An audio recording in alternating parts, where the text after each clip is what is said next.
And we are live. How's everybody doing tonight? My name is Anthony Brian Logan, and you're watching and or listening to ABL Live. You could be a few places in the world right now. Hopefully you're not out there in the melee acting the fool, but I'm glad you're right here with me live on the show. Definitely appreciate y'all for that. Y'all know what's going on. Y'all know what's happening out there in the streets all over the United States. I'm talking about almost every major city, especially cities with a large Democratic population. You know, I don't really see a lot of the small towns and stuff like that. I'm seeing Philadelphia, Newark, New York, Los Angeles, Minneapolis. I think Miami's got some stuff going on. Chicago, of course. You know, they're pretty much all over these big major cities. Portland, of course. You know, these places where you expect these kind of things to be happening. I heard Salt Lake City is being ravaged right now. So what's really going on? It's a lot happening, and I guess we're going to get into that tonight. Does anybody really, it's like, okay, can we just admit at this point that this is not about George Floyd anymore? Can we admit that George Floyd is kind of it's just not, he's not even really important anymore?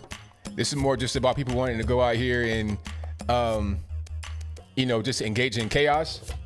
And how about COVID-19? You know what the silver lining here is that this is going to be a great beta test. If COVID-19 is real, then we're going to see it. We'll talk about that and a few more things on tonight's episode of ABL Live. And I thank y'all for being here yet again. Definitely appreciate it. Like I said, you could be a lot of other places, but I'm glad you're right here with me live on the show. Most certainly appreciate y'all for that. We got a whole lot going on for sure. I thank y'all for being here. Let me see. The best dude says, ABL, I'm in Memphis, which is mostly Democrats, and we had our protest yesterday and no incidents. I'm glad. I'm glad that happened. You know, I don't really expect a lot of the craziness to happen in the southern states. Now, unfortunately, Atlanta got hit, but is that going to be kind of an ongoing thing? I'm not really sure. But shout out to Memphis. Hopefully you guys are good to go and everybody's all right. Hopefully everybody's safe. That's one thing I want to say before I begin today's show. Hopefully everybody that's listening and or watching, if you're watching on the repeat, you're watching while it's live, hopefully everybody's safe. And I am wearing the Space Force hat. It's on my store right now. If you want to check it out, go to ablmerch.com. Again, ablmerch, merch.com. You can get this hat and many others right there on that site. Yeah, but thank y'all for being here. It's a whole lot going on. Shout out to my man, Elon Musk. Shout out to NASA for the successful rocket launch. How many of you guys saw the launch today from Florida? How many of you guys watched the live stream? Hey, the camera was crazy. I'm talking about like HD, 4K. I don't know what kind of stream that was on the actual rocket. You were able to see the perspective of like the rocket going up and looking back down on Earth. Shout out to the flat earthers. You guys are fighting the air right now, looking at this Earth that is obviously not flat. Like you got a live stream picture of it. You can see it in real time and you still say it's flat, but whatever. Shout out to everybody that is here. Hopefully you guys enjoy that particular lunch. And that's kind of like turning the corner. We don't have to rely upon foreign nations to get that whole job done, like Russia. Nothing against Russia, shout out to them, but let's do things on our own. You know, America first, let's take care of our own business and not be relying upon foreign nations. Same thing we do with oil and everything else. And the same thing we should do with production. We shouldn't be so relying upon the Chinese and the people from the Indian subcontinent and Southeast Asia. We shouldn't be relying upon them. We should produce more things here. We should do more things here. We should actually have a country that is operating more independently, not to be totally isolationist, but to be a tad more isolationist, 100%. And thank y'all for being here yet again. Definitely appreciate you. Jeff Bentley says, it's flat, and that's that. You're a poet and you didn't know it. How about that? Thank you to Steve Kelly, who says, protest in Akron, Ohio today. Saw the lunch. Now, why are they in Akron protesting? Akron? Like, they're not even, like, are they in Cleveland and what else is a decent sized city? Columbus? Why they gotta go to Akron? Like, I don't understand.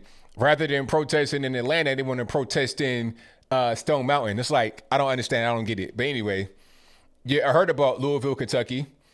Now, how was the protest in Louisville? I heard people were getting shot in Kentucky. Is that true? I'm not really sure. Now, Tom says the Earth is not flat, but the moon is. All right, okay. Hey, whatever you say, sir. Whatever you say. Pittsburgh. It was also protest there. Now, I saw Pittsburgh. I'm following my man Marty from KDKA, and he was showing some stuff where cars are on fire and whatnot. So I was definitely seeing that. Let me see. Indianapolis protest, Cincinnati. Let me see. Omaha and Lincoln, Nebraska. Wait a minute. Let's pause. Hold on. They have protests in Omaha and Lincoln, Nebraska. For what are you guys protesting? The lack of corn or too much corn, the corn surplus? What are we really protesting in Omaha, Nebraska? I mean, really, I don't understand. What is it like? You never hear about Omaha, Nebraska being at the center of some kind of violent protest. You know what's going on. It's a few things going on. What you have are people that are kind of frustrated from being inside for a long time under quarantine and whatnot, bored, nothing to do. Also, Antifa, Black Lives, LIES Matter, being bussed into particular places to get things inflamed. And then rhetoric from the mainstream media talking about this is a travesty and righteous indignation, all this, that, and the third.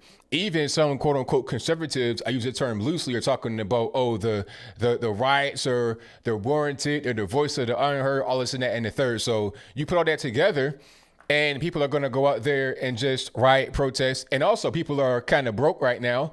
Let's not forget, you got 40 million people unemployed. So you have no job. Your money is looking funny. So what better way for you to be able to get money and to let off steam and to just act a fool than to go out there, riot, loot, shoot, whatever you want to do? It's crazy. Patrol vehicle. So I think I'm going to put some videos up on the screen. If you're listening to me on the audio streaming platform, thank you for listening, but you won't be able to see this part. But you may be able to hear if my sound is the way it's supposed to be. Let me go play this. Now, this is from Ian Miles Chong. I'm going to try to play some from Jack Posobiec and I think who else? Andy No. Shout out to my man, Andy No. I met him in Miami last year. Really, really nice guy. He has some stuff as well. Oh, see, look. Now, as soon as I try to, Twitter sucks like sometimes. Okay, now this is from about 6 p.m. Shout out to my man, Alan Bakari. I met Alan Bakari about 3 years ago in El Paso, Texas. He is a writer for Breitbart. Really, really good guy. So this is outside the White House. Now, if you're not able to see it and you're just listening to the podcast, this is not that far from, you can see the White House or the White House grounds really close, but you got the police, Secret Service, they're all out there making sure that nobody's trying to really breach the perimeter.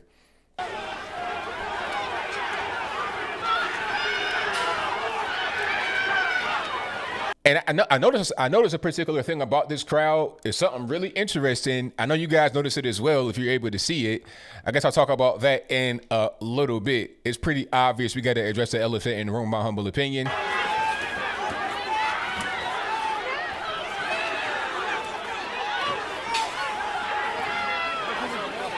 Sorry for the cursing. They said F you. There's all kind of stuff going on.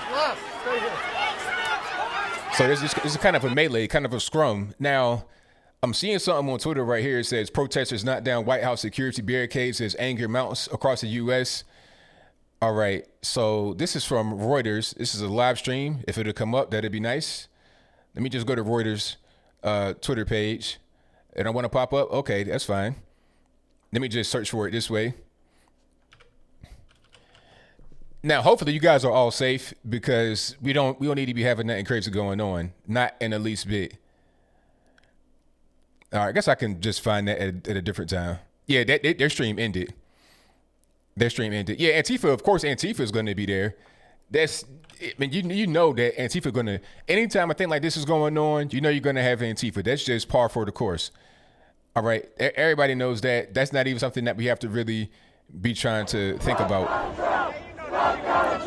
Okay, so you hear what they're saying. Again, sorry for the curse. And if you got little youngers in the room, it's not my fault. They're cussing. I didn't do it.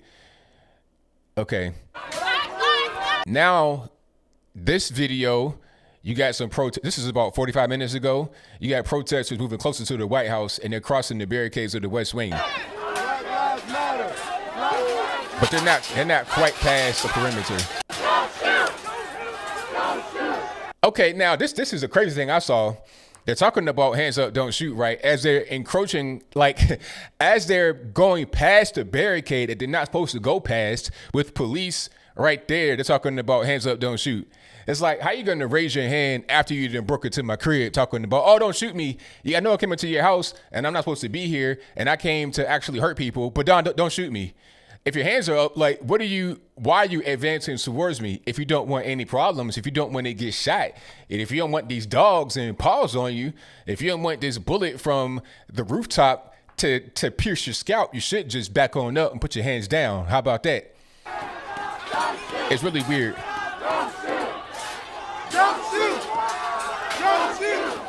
So they're just advancing forward. And as they advance forward, the protesters, that is, the police are also advancing forward. Like, that'd be enough right there, sir, ma'am, saying whatever your gender pronouns are. So I want to see, I know you guys know what's going on out there.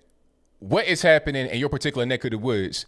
Do you have a lot of crazy incidents happening? Anybody really getting hurt? What's going on? Okay, this is a more probably updated, could be more updated video. Secret Service. Look, if you find yourself trying to fist fight, if you find yourself trying to fist fight Secret Service, you're not going to win that battle. You're not going to win that battle. If you really get too big for your britches, what's going to happen is you're going to be running forward towards the White House. All of a sudden, it'll be 3 days later. You be in the cold room by yourself, butt naked. It'd be a big rock right in front of you.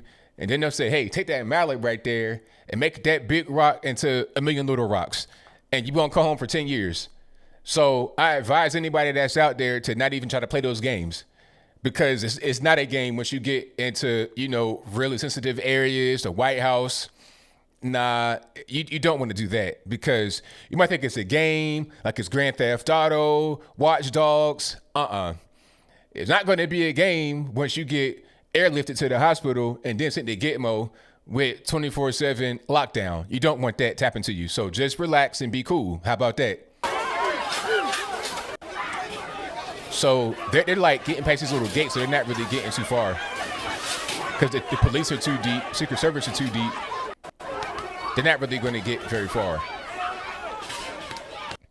So it's a lot going on. That's pretty much what it is. Now, my question to anybody out there, people are criticizing Trump and they're saying, hey, he should do more. The question to anybody that's out there, and honest answers, please, what can Trump do to make the riots go away or to calm down? What can Trump do in a situation? What should he do? And when I say what can he do, understand what I'm asking. I'm asking what can he legally do? And then what should he do? That's a matter of just your opinion, whether he can do it legally or not. What should he do to quell all the riots? That's a question to you. I just want to hear your answers. I'm going to read some of your answers in a little bit, but thank y'all for being here. Most certainly appreciate it. Like I said, if you like what you're hearing, give me a thumbs up. Do all that good stuff for me. All right. I got to put the chat on slow mode, maybe. No, I think we're good. Yeah, I think we're good. I might put it on slow mode in a minute if it gets a little bit too hectic, I guess. All right. I'm trying to get caught up myself, actually. We got 1,000 in the building. Thank y'all for being here already. Diane Tackett says, did you see the big black lady punch the white cop who was trying to direct traffic? I saw that. I saw that. It was funny, but not funny. Hopefully she's okay. But, you can't be trying to touch on police officers. Like, keep your hands to yourself. I mean, that's really just a long and short of that one. Hold on. I might have that saved actually on my Instagrams. And shout out to everybody on Instagram that's following me there. I got a bunch of followers ever since I did the stream with Brandon Tatum and my man Derek Gradinego and Damani Felder. That was really good stream. We're gonna do much more of that. Shout out to everybody that was there on that stream. We're gonna do much more of that. It's not a one-off thing. It ain't like, are we gonna do a stream and that's it? Now we're gonna keep that going for sure. We all talk to each other and we're like, this is going to be a good thing that we continue this going to show solidarity and to show that, this is a real serious thing that we got going on here. Okay, let me see if I can find that. Give me a second.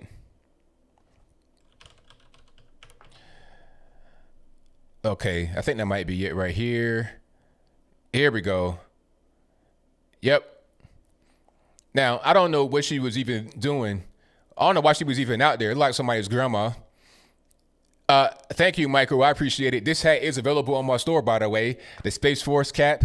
I have the shirt and the cap. The cap is just a logo by itself, and the shirt has a logo with Space Force in the year and some of the star field. This is just the logo by itself in a trucker hat style, but I got it in dad hat, the more low profile, and I also have it in just regular snapback without the trucker stuff in the back.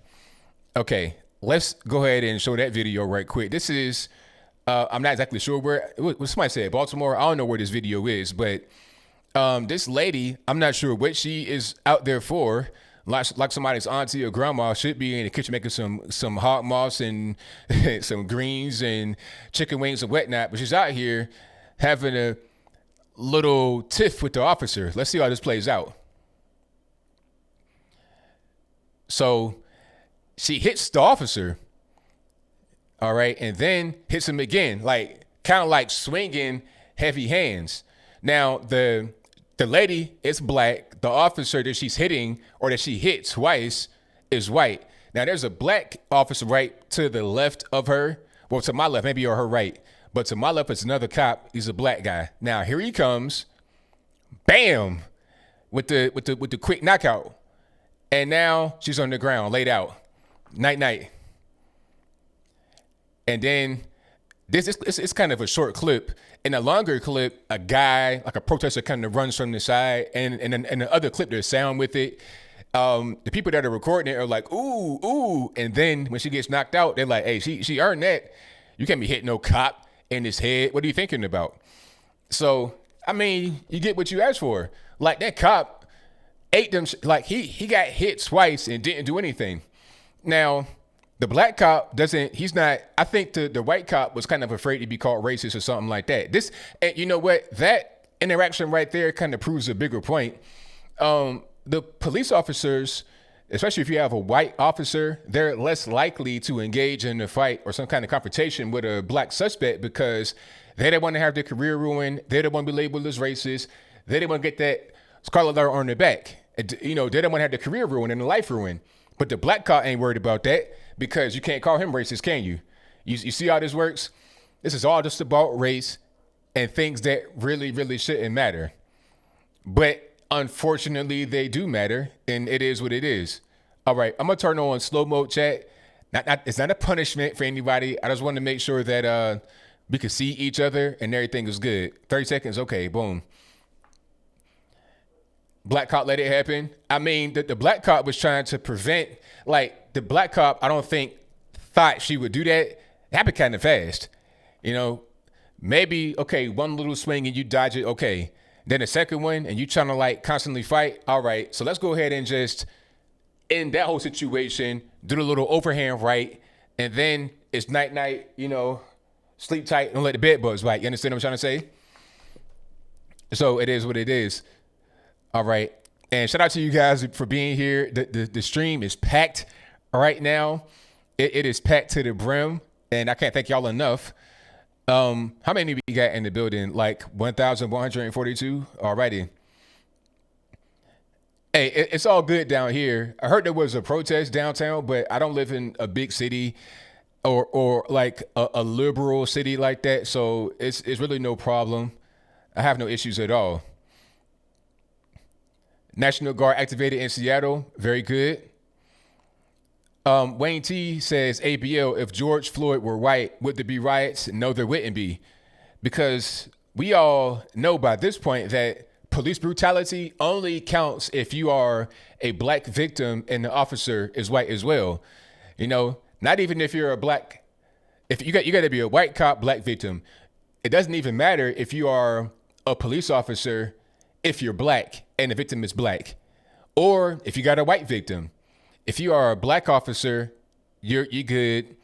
If the victim is white, then you're good. It only matters if you have white cop, black victim. There was another incident that happened. I think it was in Tampa. I forget the man's name, but you guys in the chat know. You guys are smarter than I am a lot of time. This guy, it was a white cop or white police officers, and it was a white man that died. Same kind of situation, you know, they were restraining them, talking about, well, I can't breathe, you're going to kill me. And then the man ended up dying. They were laughing, cracking jokes, all kind of stuff. Was there any kind of riot for that? Any kind of protest for that? That was caught on camera too. I saw it, unfortunately. Wish I hadn't seen it, but I saw it. So where's the outrage for that? Where's the protest for that? People say, oh, it's because of lack of justice. Well, they fired all the cops in the Minneapolis situation, and then they arrested the officer for third-degree murder, manslaughter. What more do you want? It was never about George Floyd. It was never about the officer. It was never about police. It was never about injustice. It was never about anything other than people trying to just use that as an excuse to go out here, loot, shoot, rob, riot, protest, all this, that, and the third. That's really what it's about. They're using that as an excuse. They're using George Floyd as a reason to go out here and do whatever they want to do. All righty. Yeah, that was his name. Thank you, LW304203. His name was Tony Temple. That's the man that died. Now, was that Tampa or was that Dallas? Okay, so the man, I'm gonna look it up right quick just to make sure that I'm saying the right thing. I may have said Tampa because his name was Tempa. Okay, Tony Tempa, and this was in Dallas. You're correct. So this was in Dallas, Texas, and this happened last year. Where was any kind of riot, any kind of protest? Why don't I know his name? I just learned his name right now, and the video was out back then. All right, it was out back then. They had body camera footage. Where was any kind of reaction, any kind of protest? Nothing. Okay, Zach, I said it wrong. It's actually Dallas. Matter of fact, let me pull it up right quick just so you can know what I'm talking about. Now, there was a case of a white man that was killed similarly to how George Floyd was killed. But since he was white, it doesn't really matter. White cops, white victim, who cares? It's the same thing as black on black violence, don't nobody care. It's the same thing as black on white violence, don't nobody care. Black on white violence is more than white on black violence in terms of sheer numbers and per capita ratio. But who cares about that, right? All that really matters is white on black violence. Anytime that happens, it doesn't matter if the person is, if it's justified, unjustified, it's irrelevant. People want to just use that as some kind of excuse to go screech and carry on acting a total fool. Alrighty, let me just pull this article up so you guys can be on the same page with me. This is from Dallas Morning News. And if I can get past the minefield of ads on this ridiculous website, I can show it. All right. So you see the article right here. Again, Dallas Morning News. This is not some kind of right wing. This is a local news. Okay. Headline reads, "You're going to kill me. Dallas police body cam footage reveals the final minutes of Tony Tempa's life. Tempa wailed and pleaded for help more than 30 times as officers pinned his shoulders, knees, and neck to the ground in 2016. Okay, so this is a long time ago. But the camera footage came out a while ago, at least last year. This article I'm reading is from 2019. But the incident happened in 2016. Okay, so now here's the article reads, first little headline, first little subhead. Tony Tempa wailed and pleaded more than 30 times. "You're going to kill me. You're going to kill me. You're going to kill me," he says. After Tempa fell unconscious, the officers who had him in handcuffs assumed he was asleep and didn't confirm he was breathing or feel for a pulse. As precious minutes passed, the officers laughed and joked about waking Temple up for school and making them waffles for breakfast. Body camera footage obtained Tuesday by Dallas Morning News shows first responders waited for at least 4 minutes after Temple became unresponsive to begin CPR. His nose was buried in the grass while officers claimed to hear him snoring, apparently unaware that the unarmed man was drawing his last breath. Now, where was the outrage for that? Where was the protest for that? Nobody even knew who this man was up until George Floyd was killed or died.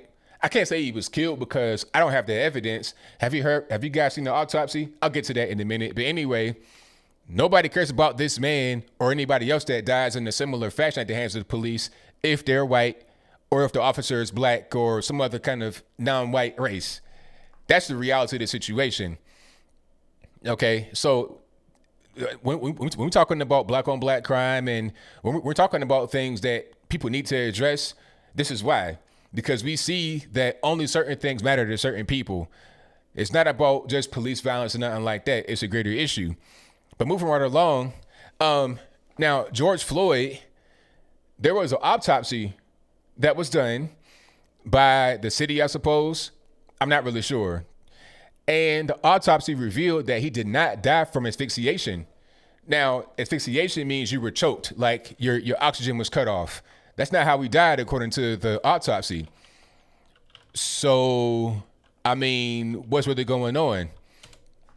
And here is an article from Wavy TV 10. This is local news in Virginia. They're a pretty good website. You know, I've been following them for a long time, ever since I was in Virginia. And here's the article right here. This is from CNN originally. So this is not a quote unquote right wing. It's local news quoting CNN.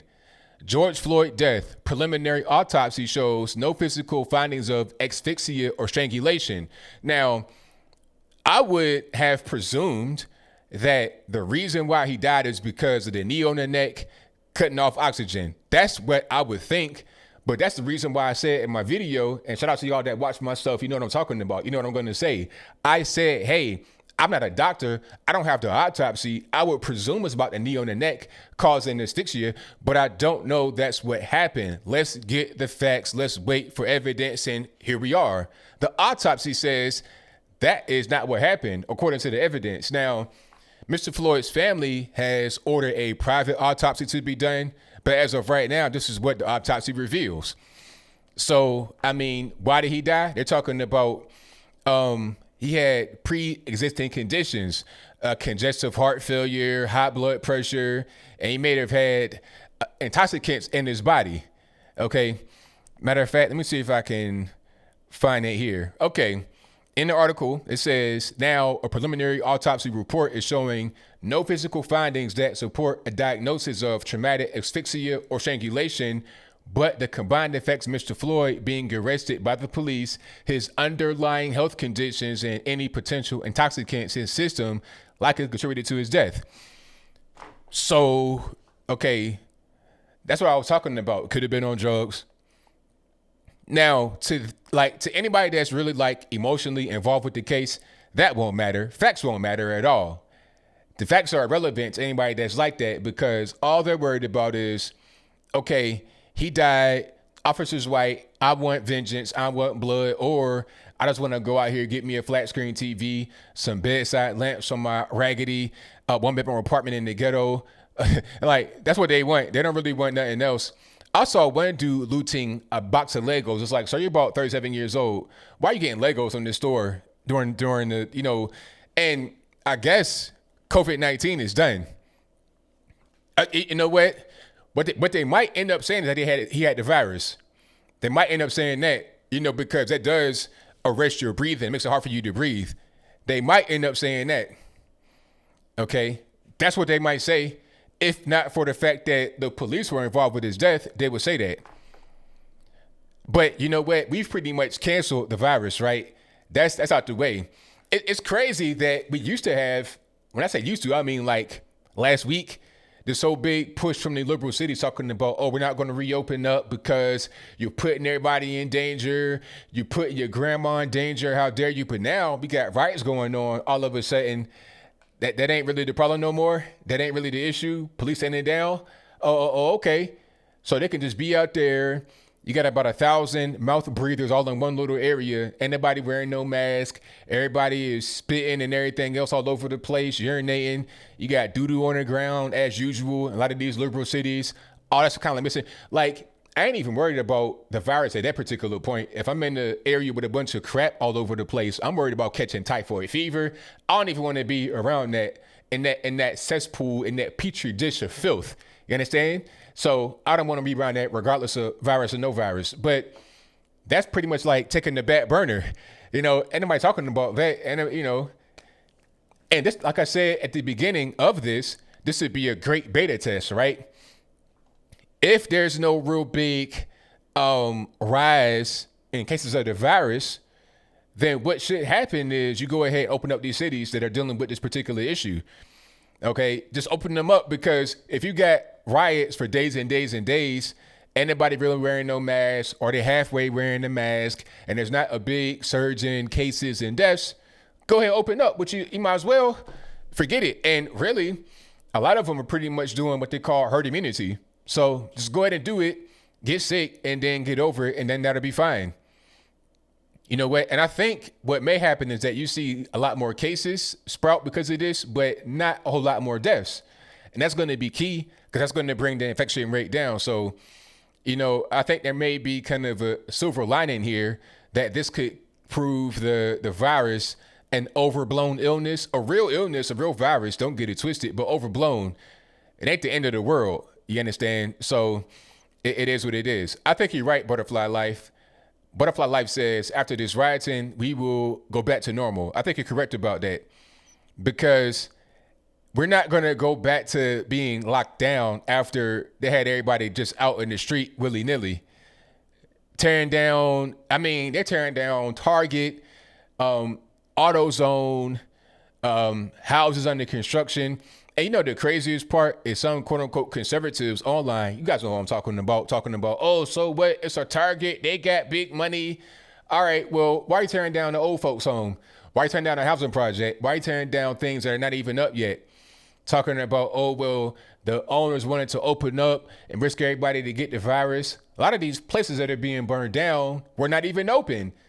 There was one man, shout out to my man, I think his name was KB Baller, up there in Minneapolis. Black guy, him and his wife were trying to, they were new business owners. They were going to open like a sports bar. It was a brand new business, and now it was getting looted by people. And they're in there, they both black, and they're telling the looters, hey, we own this spot, this is ours. They don't care.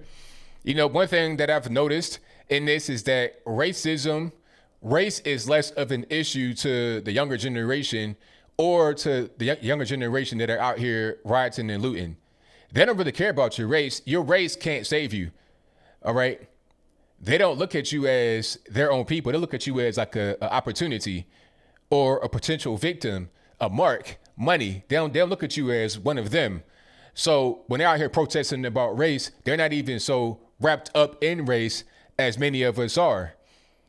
As an older generation is, they're not even really worried about that. They can go into a black business, loot that, and don't even really care. They got these pieces of plywood up talking about black owned. Don't nobody really care about that. Okay, if they cared about business, if they cared about being responsible, they wouldn't be out there to begin with. A lot of these fools high on all kind of pills, all kind of other drugs, alcohol, everything else. They're going to go out here and do whatever they want to do. And shout out to Mayor Keisha Lance Bottoms. She had an excellent thing to say about this whole thing that's going on. And just to be 1,000% clear, I would never vote for Keisha Lance Bottoms. I don't live in Atlanta. I don't live far away, but I don't live there. If I did live there, I would never in my life vote for Keisha Lance Bottoms. Okay? Liberal Democrat. Her politics are totally the opposite of what I'm into. Okay? Let's just have that be clear. However, she had enough sense, common sense, to get on stage and say a thing that just was the right thing to say. It's like, all right, look, y'all need to go home. This is ridiculous. You're disrespectful. You're not honoring this man who died. If you want change, do it in the voting booth. Now, She wants you to vote Democrat and get rid of Trump or something like that. But it don't really matter. Okay. I would much rather a liberal Democrat go to the booth to try to beat me there rather than tearing down a whole city. Go vote. That's your right. You could vote differently. That's fine. I'm not going to vote that way, and I would encourage you to not vote that way. But if you want to vote differently, that's cool. That's your business. I can't prevent you from doing that. But what I can prevent you from doing is trying to come around these parts. Okay, when they go in certain little parts of the country, like if they try to go to like a non-commercial area, kind of like a residential neighborhood, don't do that. They know to go to like Target, shopping mall, strip mall. They're not gonna come to somebody's house and try to do something crazy, because it's going to be suns out, guns out. You understand what I'm talking about? So they don't want to do that at all. Oh, they're talking about Trump's tweet. They said he was trying to incite violence because he said when the looting starts, the shooting starts. But this is a fact. This is a fact. I mean, this is just what it is. Because when you have looting and you have small business owners trying to protect their business, trying to protect their property, what's going to happen is you're going to have a lot of people getting shot because of those that are trying to protect their business and their property. I mean, we saw already have people getting shot. One guy died up there in Minneapolis. At least one guy got shot and killed from trying to loot. This is before Trump said what he said. So to prevent you getting shot, to prevent anybody getting seriously hurt, you shouldn't be looting. But of course, mainstream media, leftist nut jobs, even some right-wing nut jobs that aren't really right-wing, just kind of posing as right-wing, they're talking about the same thing. Oh, he was inciting violence. How was he inciting violence? By saying a thing that already happened and that should not happen. Okay, it's real simple. They want to twist everything that the man says because they don't like him. But if it's another guy that says something, then they want to twist it in a different way to make it fit what they think is palatable. Prime example, Joe Biden. Joe Biden says, if you don't know if you want to vote for me or Trump, then you ain't black. Basically, vote for me, and if you don't, you ain't black, right? He says that, then they want to try to spin it. Oh, well, he has a great record in the black community. Look at his prior record. It's not a very good record, but anyway, they want to try to spin it in the way that helps Joe Biden, but then they want to talk about the things that Trump say in the way to try and hurt him. Just like talking about the MAGA party. And when he was getting ready to get on the helicopter or the plane to go to Florida for the SpaceX launch, he was like, it's going to be a MAGA loves the black people. Now, when he said that, they're trying to say, oh, he's saying that MAGA and black people are different. It's ridiculous. Shout out to my man, King Face. I was there at Black Voices for Trump with a bunch of people in MAGA hats, okay? King Face was right there, like a foot from me. Laura Trump came from backstage and delivered him a Black Voices for Trump hat autographed by Donald Trump himself, okay? So, I mean, how can you try to say that he doesn't appreciate the black support? He thinks that we're somehow separate and not really part of the movement. It's just ridiculous, okay? But that's what the media will do to try and confuse you, which is why I'm glad that I'm here to try to just dispel some of that, so I can kind of get all that stuff out of the way. So I'm glad that I'm here for sure. Yeah, and shout out to Space Force. Space Force hat. The link is right there from my man Bill from the Hills. Thank you, Bill from the Hills. I appreciate you. Yeah, and we all know, shout out to somebody said this is George Soros' last stand. We all know this is about George Soros and his goon squad coming through to destabilize the nation. That's all it's about. And it won't be anything else other than that. It was the same way in 2014-15 with Black Lives Matter, Antifa, the same kind of thing going on. There was some kind of little mini revolt within the group a couple years back or a few years back when they weren't getting paid their money that they were promised to be out there rabble rousing. There's been all kind of advertising for people to go out and protest and loot and shoot and stuff like that. It's all over the place. It's not a conspiracy theory if they're online promoting it, talking about, hey, come out here to this place. We're going to be here doing X, Y, and Z. You got Antifa with public profiles on Twitter, Facebook, Instagram, etc. Same thing with Black Lives Matter, talking about come to this city, come to that city, come to that city, come to that city. And when they do that, you not only have the local people that come out, you also have out-of-towners that come out that travel to these places for the express purpose of destabilizing the nation. and trying to get across whatever they want to get across. It's real simple. Yep. What would Obama do? I'm not really sure. I am not really sure. Thank you, Dave-O. I appreciate you for buying 3 hats. Thank you. Thank you. All right. Now, Floyd, I don't know about Floyd. They're talking about he was X, Y, and Z. I don't know what was going on with him, what his background is. I have no clue. I don't want to be like the mainstream media, putting out things I don't know about. If I put something out, I want to make sure it's true. I want to make sure it's factual. Make sure it's correct. Which is why when he died, I didn't say that he died from asphyxia. I was like, I don't know. Maybe it's this. I would assume that it's this, but I don't have the autopsy. And of course, here comes the autopsy says he did not die from asphyxia. Okay. Well, that's exactly why I say I don't know why he died, because we have to wait for information to come out. We can't just react emotionally. Like I said before, I got an icebox where my heart used to be. I'm cold-hearted when it comes to things like this. And you got to be that way, because when you are emotional and you react that way, you are not going to give accurate information. All right. If you get real jittery and stuff like that, when you're about to fight, your heart beating real fast, and you can't calm down, you're not going to be very effective. But if you're able to be stone cold and have laser focus, you be better in that fight. The fear can defeat you before your opponent defeats you. So I don't have that fear. I'm fearless, and I make decisions based upon what makes sense and the facts, not my emotion. I can give you my opinion and label it as that, but I'm not going to say what a thing is or is not definitively without the fact. That doesn't make any sense to me. Alrighty. Natasha says ABL C-Vine Network put out interesting version of the video. What video are you talking about? You talking about the George Floyd? I'm not sure. Okay. Let me see. The comments are coming fast and furious. Alrighty. Let me see. Super chat's on deck. I'm gonna read that right quick, and then we get back to whatever is going on. Any more topics? Hold on. And if you are a first-time viewer, please subscribe to the channel. That'll help me out tremendously. This is a call-in show. We'll get to the call-ins in about 15 minutes. So if you have any questions, concerns, comments, critiques, congratulations, or whatever, call me in about 15 minutes live on the show. The phone number is always in the description box and also right here in the ticker. So let's get to the first super chat. Shout out to my man Adam Davidson, who says, shout out from Barbados, ABL. Shout out to Barbados. And thank you for your donation. Shout out to Steve Kelly, who says, protests in Akron, Ohio today saw launch. He also says Akron equals Black Lives Matter here. That's crazy.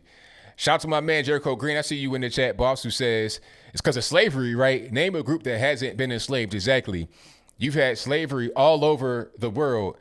Everybody been enslaved. You had more than one group enslaved right here. The natives were enslaved. Not only was it more than one group that were enslaved, it was more than one group that had slaves. You understand?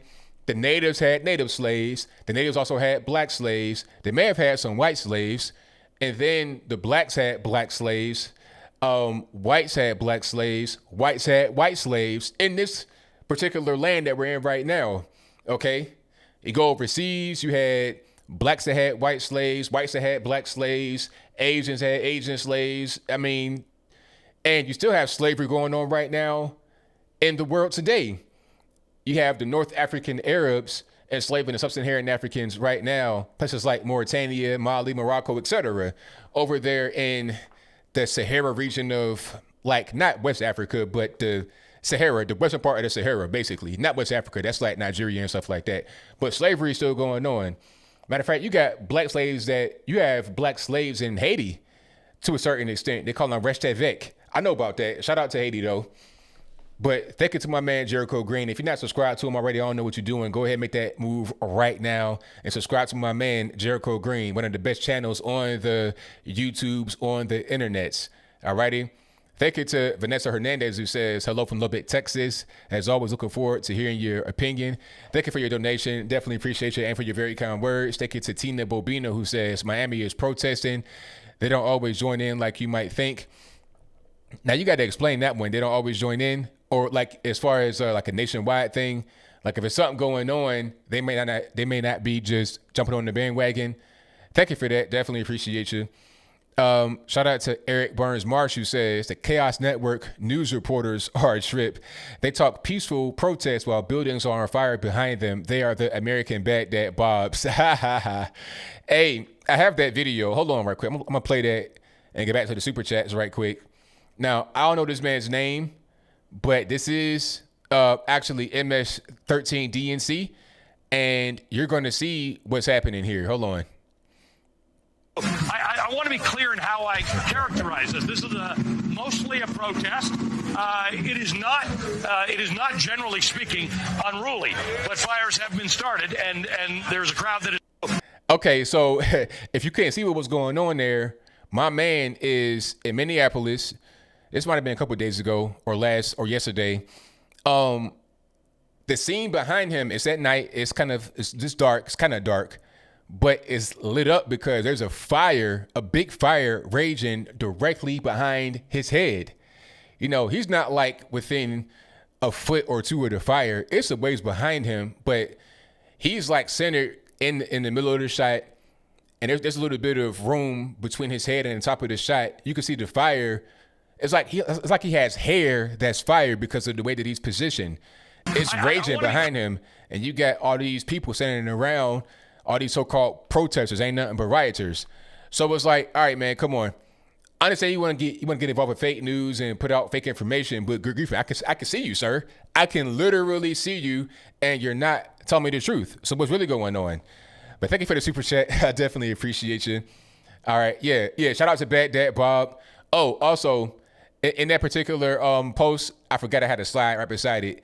So you see the guy talking about ain't nothing going on. That's the meme right there. You know, the "this is fine" meme with the little dog with the hat and the coffee mug and the flames behind him. That's pretty much what's going on with that man right there in the video. And also Bad Dad Bob and a bunch of more memes. You know what's crazy when you make memes come to life? When you're that fake, you make memes come to life.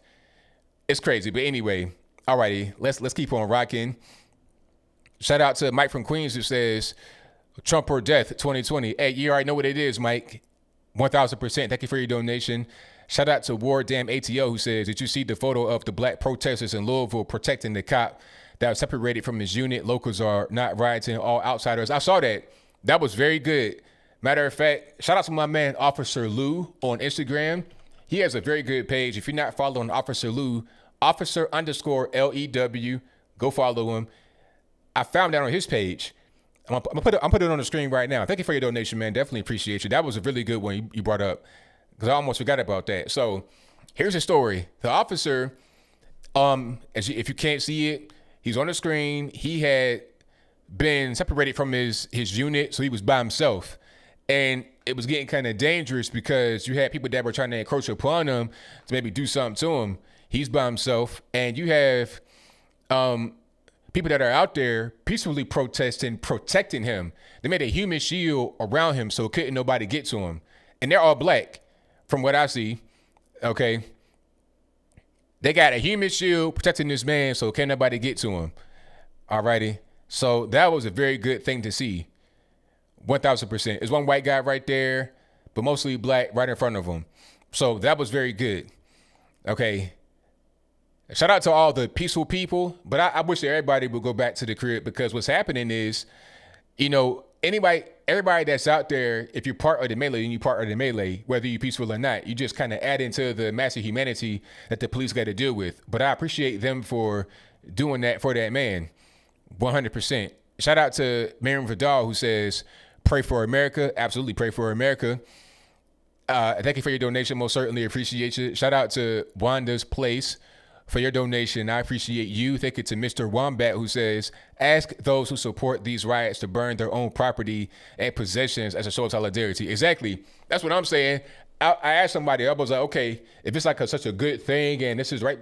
Now people say, oh, we're on looted land. We looted El Salvador and Haiti and all this. I'm like, all right, if you feel that way, how about I'll come to your crib and loot that? Since it's okay and it's not really a big deal, how about I'll come to your house and loot it? And they want to get quiet, then it's like, all right, so if you don't want me to loot your house, then why is it okay for you to say that I should be able to loot someone else's house or where they work at, which is the same thing. Like if I have a business and I pay the mortgage on it, the same thing as my house. You got some guys that might live where they work at.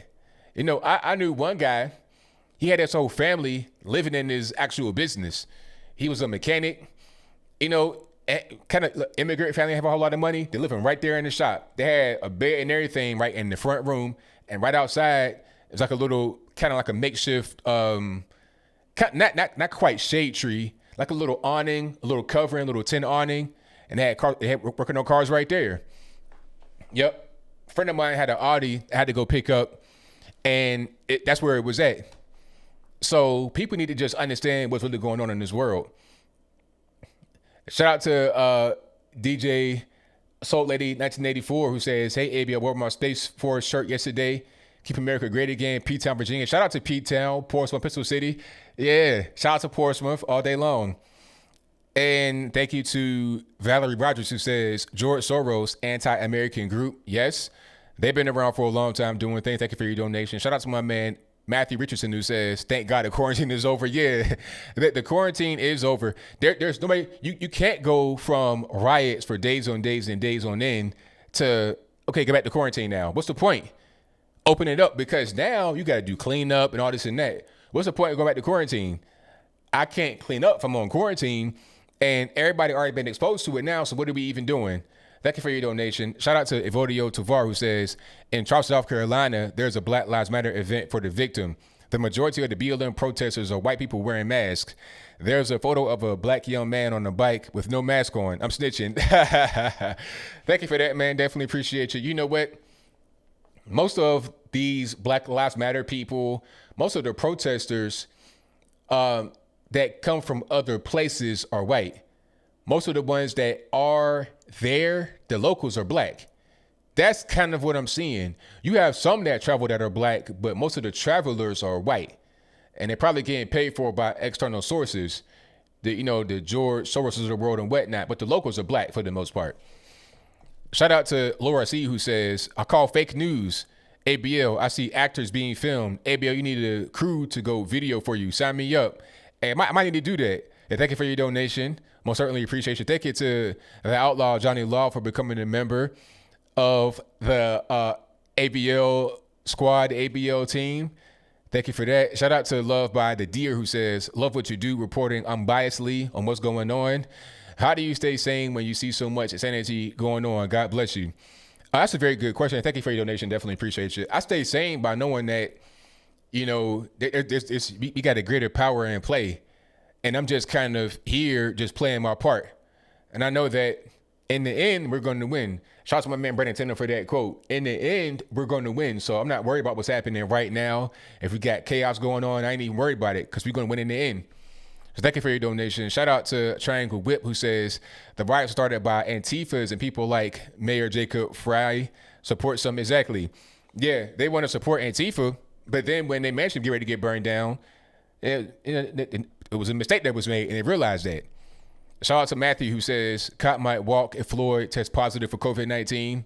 Yes, very good point. Because then they're going to say, "Oh, nah, well, I didn't kill him. It was a virus that killed him. He already had things that were going on with him. And also, the autopsy does not say asphyxiation. So how did he die?" Oh, underline. It could have been the stress from being detained, but the stress from being detained is not a thing that you can say was, you can't call that murder. You understand? Because if you're being detained, that's stressful. But it doesn't mean that an officer is responsible for causing you stress. You see what I'm saying? Because you're being detained rightfully. Shout out to Pi661 who says, Columbia, South Carolina, 6 p.m. curfew, mayor, outsiders take them Hyde Park home. Very good. Hopefully they're able to enforce that curfew in Columbia. Have them outsiders go back to the crib. Thank you for that. Most certainly appreciate you. Shout out to Stephen Eit. Hopefully I didn't butcher your name, who says, "Mayor Fry was born in a Jewish family." Just saying. Oh, they're one of them, blame it. The white man's white man. Thank you for your donation. Shout out to Leo Mazzino who says, "Did you see what happened to Fox News reporter at the White House last night? Was that Leland Vittert?" I think that might have been who it was. Leland Vittert was, out there reporting, and he was basically, once they found out that he was part of Fox News, they were screeching at him, screaming at him. It was at night, and he eventually got ran off. They robbed the crew. They took a microphone and stuff like that. Matter of fact, there's a video right here, and I put it on the screen. Hey, watch the street. Warning, profanity. So if you can't see it, it's kind of hard to see, but Leland's right there in the center of the shot with a white shirt. And by this point, they're pretty much being, hounded by the protesters. And I think once it gets to this point right here, he had already been kind of assaulted. Every fucking day. My thing is, what's up? Why are they doing the screeching? What is that going to do? What are we even talking about at this point? So yeah, somebody took a microphone from somebody's backpack that was part of the camera crew, the filming crew, and they threw it, or they just took it and ran. It was crazy. It was a mess. So yeah, journalists are really getting attacked out there just for simply doing their job. Matter of fact, it was a woman that almost got grabbed or something in the middle of her shot. It's crazy. And you know what's going on also, there's a lot of drugs happening, people on drugs, people high as kites out there just doing crazy things. I mean, it's dangerous. Alrighty, but let me keep on going with the super chats, and then I'm gonna keep on going with the show. Shout out to Ray Mickey, who says, "Yo, ABL, please talk about how Antifa is starting these riots." Hey, I'm already right there, man. Antifa, they are definitely a big part of what's going on. Antifa are the ones that travel, and the locals are generally the black folks you see out there, and some of the white folks that are local too. But I say you have more locals that are black and more travelers that are white. I think you're going to have more travelers than anything else in every riot that you see across the nation, in my humble opinion. Shout out to Now Mac, who says, even if the story is true and he did not die of strangulation, he was not resisting, he called for help. They should have at least checked on him. I mean, I agree. I mean, they should have checked on him. I understand. Maybe at one point he was resisting, and then we see the camera start rolling when he was not resisting. But aside from that, I agree that he should have been rendered some medical aid. But the issue is what the law says. And we got to rely on that. If the law does not have a provision that would get him locked up for what they're charging him for, then it doesn't even really matter what we think. Now, he'll get sued civilly, of course, because even in cases where the victim is found guilty of assaulting the officer or whatever, they still end up sometimes paying the family. It was a story in Virginia Beach where a hitman, I told the story before, a hitman was riding around with his 4-month-old baby and his girlfriend in the car, right? This guy was black, girlfriend's black, baby's black, obviously. Or at least he had already killed 2 black people in Virginia, but he had killed more before he came to Virginia and Georgia. He had been locked up for a long time for killing people and then came home and did some more. Now, I don't know how you could kill people and get 12 years in jail, but different story, I digress. Anyway, he comes to Virginia, he's still a hired hitman. He already killed 2 people. One guy was innocent. He was just out there waiting on his daughter to get off of work so she could give her a ride home.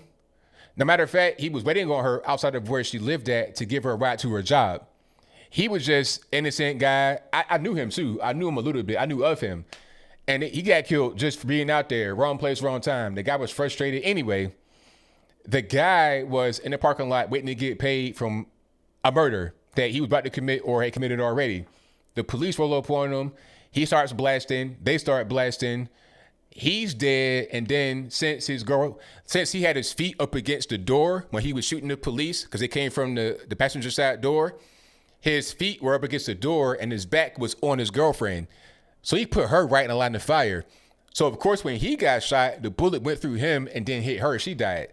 Now, her family sued the police and got paid like 7 or 8 figures. So even if the victim is really guilty or not right, or if they were justified in shooting, it don't matter. There will be a civil penalty, but criminal, maybe not. Shout out to Todd Potts, who says black liberals continue to say that they deserve reparations, but they already got them. with all the looting and robbing that they are doing to stores, businesses during these riots. Hey, a very good point. Thank you for that. Thank you to Fernando Munoz for your donation. Says number one fan. Oh, not Fernando. I said your name wrong. Shout out to my man Ferdinand Munoz for your donation. Number one fan emoji. Thank you for that. Thank you to Chris Kelly, who says, did you see a point at which the citizens are actually taking sides and fighting against each other? A civil war between Trump supporters and the left? I don't see that happening, really. No. A civil war, you got some morons online that act crazy, but that's not indicative of just regular normies out there in the world. That's not really what it is. People online are fighting for attention, but that's not how it is out in the world. People just trying to go to work and take care of the kids and everything else, and have a good life. Shout out to Mansum Sung, who says, ABL, you're a DOP, so you're trying to say the knee on his neck had nothing to do with it. What is a DOP? I don't know what that is. But I'm not saying anything. All I'm saying is what the autopsy said. Now, don't get mad at me if you're upset, sir, ma'am, Sam, whatever your gender pronoun is. Don't get mad at me because I'm probably on your side. I think that the knee on the neck shouldn't have happened. He was neglectful and should go to jail. That's my opinion. But my opinion and your opinion are irrelevant when it comes to the law. The autopsy says that he did not die of asphyxiation. Now, I thought the knee may have caused asphyxiation, but like I said in my video, I don't know that for sure. I don't know it for certain. I don't have the autopsy. So don't get mad at me. Get mad at facts. Get mad at science. Get mad at his pre-existing conditions and led up to his death, according to the autopsy. But thank you for your donation, sir. Definitely appreciate you. Shout out to Ray Mickey, who says, it's Antifa that brought the sticks in. It's Antifa that is purposely triggering the riots. Hey, I'm with you. Shout out to Matt, who says, Roof Koreans are patriots. Yes, indeed. Okay. It's a lot of super chats in the building. I'm going to try to get to all of them, but I got to pause for right now because we got to get to the calls. I know the lines are going to be on fire right now, and I thank y'all for being here. The number to call is 434-658-1220. Again, 434-658-1220. Let me get my Skype up and running to make sure everything is good to go. But yeah, hey, if the autopsy says he did not die from asphyxiation, it's not my fault. I didn't make the autopsy. I'm not a doctor. I'm not a pathologist. I don't know nothing. All I'm doing is just reading the facts. That's it. Like if I say that the weatherman says it's going to be a sunny day, don't get mad at me because what the weatherman said. Get mad at meteorology. Get mad at Doppler radar. Get mad at something else. Don't get mad at me. Let's get to the first call. 561 on your line. What speaker to? Hey, Bill. This is Jay from South Florida. How you doing, man? Everything's good, man. Can't complain about yourself. I'm doing good. Can you hear me really good? I hear you well. Can you hear me? Yeah, I can hear you. Alrighty. I heard that there's 10 minutes of video that's not available. Like the first 10 minutes leading up to the knee to the head, and I'm hearing that it hasn't been released yet. And if that get released and change the outcome of this, that's why we should hold back our judgment on this case, because there's video that I'm hearing that's not being shown yet. Yeah, I don't doubt it because the thing is, in these cases, it's always more video, it's always more facts, which is why I try to hold my judgment until we get more information, because there's always new things that come out. It's like with the whole thing with the knee on the neck. I was very careful to not say that's what causes death because I don't know that. I don't have the autopsy. I don't have all the information, so I got to wait a little bit to see what's going on. So in that new video, we may see him resisting, trying to fight or whatever. Who knows? I don't know, but that's going to be kind of important. Right. And I was after seeing the video, I was I was against the cop. What he did was wrong, but now they're politicizing it, saying it's Trump's fault, and now they're going to the White House protesting. See, now when you do that now, people that on the right, we thought we were going to be on your side, but now since you want to politicize it now we're going to you know what? We ain't going to say nothing. We should just back off this, because you going to the White House and blaming Donald Trump when all them police shootings with Barack Obama, they didn't go to the White House and protest that, but they want to protest Donald Trump. Right, exactly. Killer Mike going off on Trump. Everybody, even ESPN now, CNN now. I can't believe ESPN is all CNN now. I can't. That's why I started watching sports. Soon Donald Trump got elected, I started watching sports because everything is about anti-Trump. That's why I don't watch CNN. I don't watch ESPN no more. I don't watch basketball no more. I don't watch football no more, man. I feel you, man, because ESPN, it took a dark turn. Like, as soon as they hired Jamel Hill and then gave her that show with Michael Smith. Michael Smith. Yeah, when they did that, it was pretty much over for me. I was like, nope, I'm out, because I don't want to have this crazy stuff, this liberal garbage in my face every day. You know, I'm here to watch sports. I'm not here to get lectured to by these two morons on TV.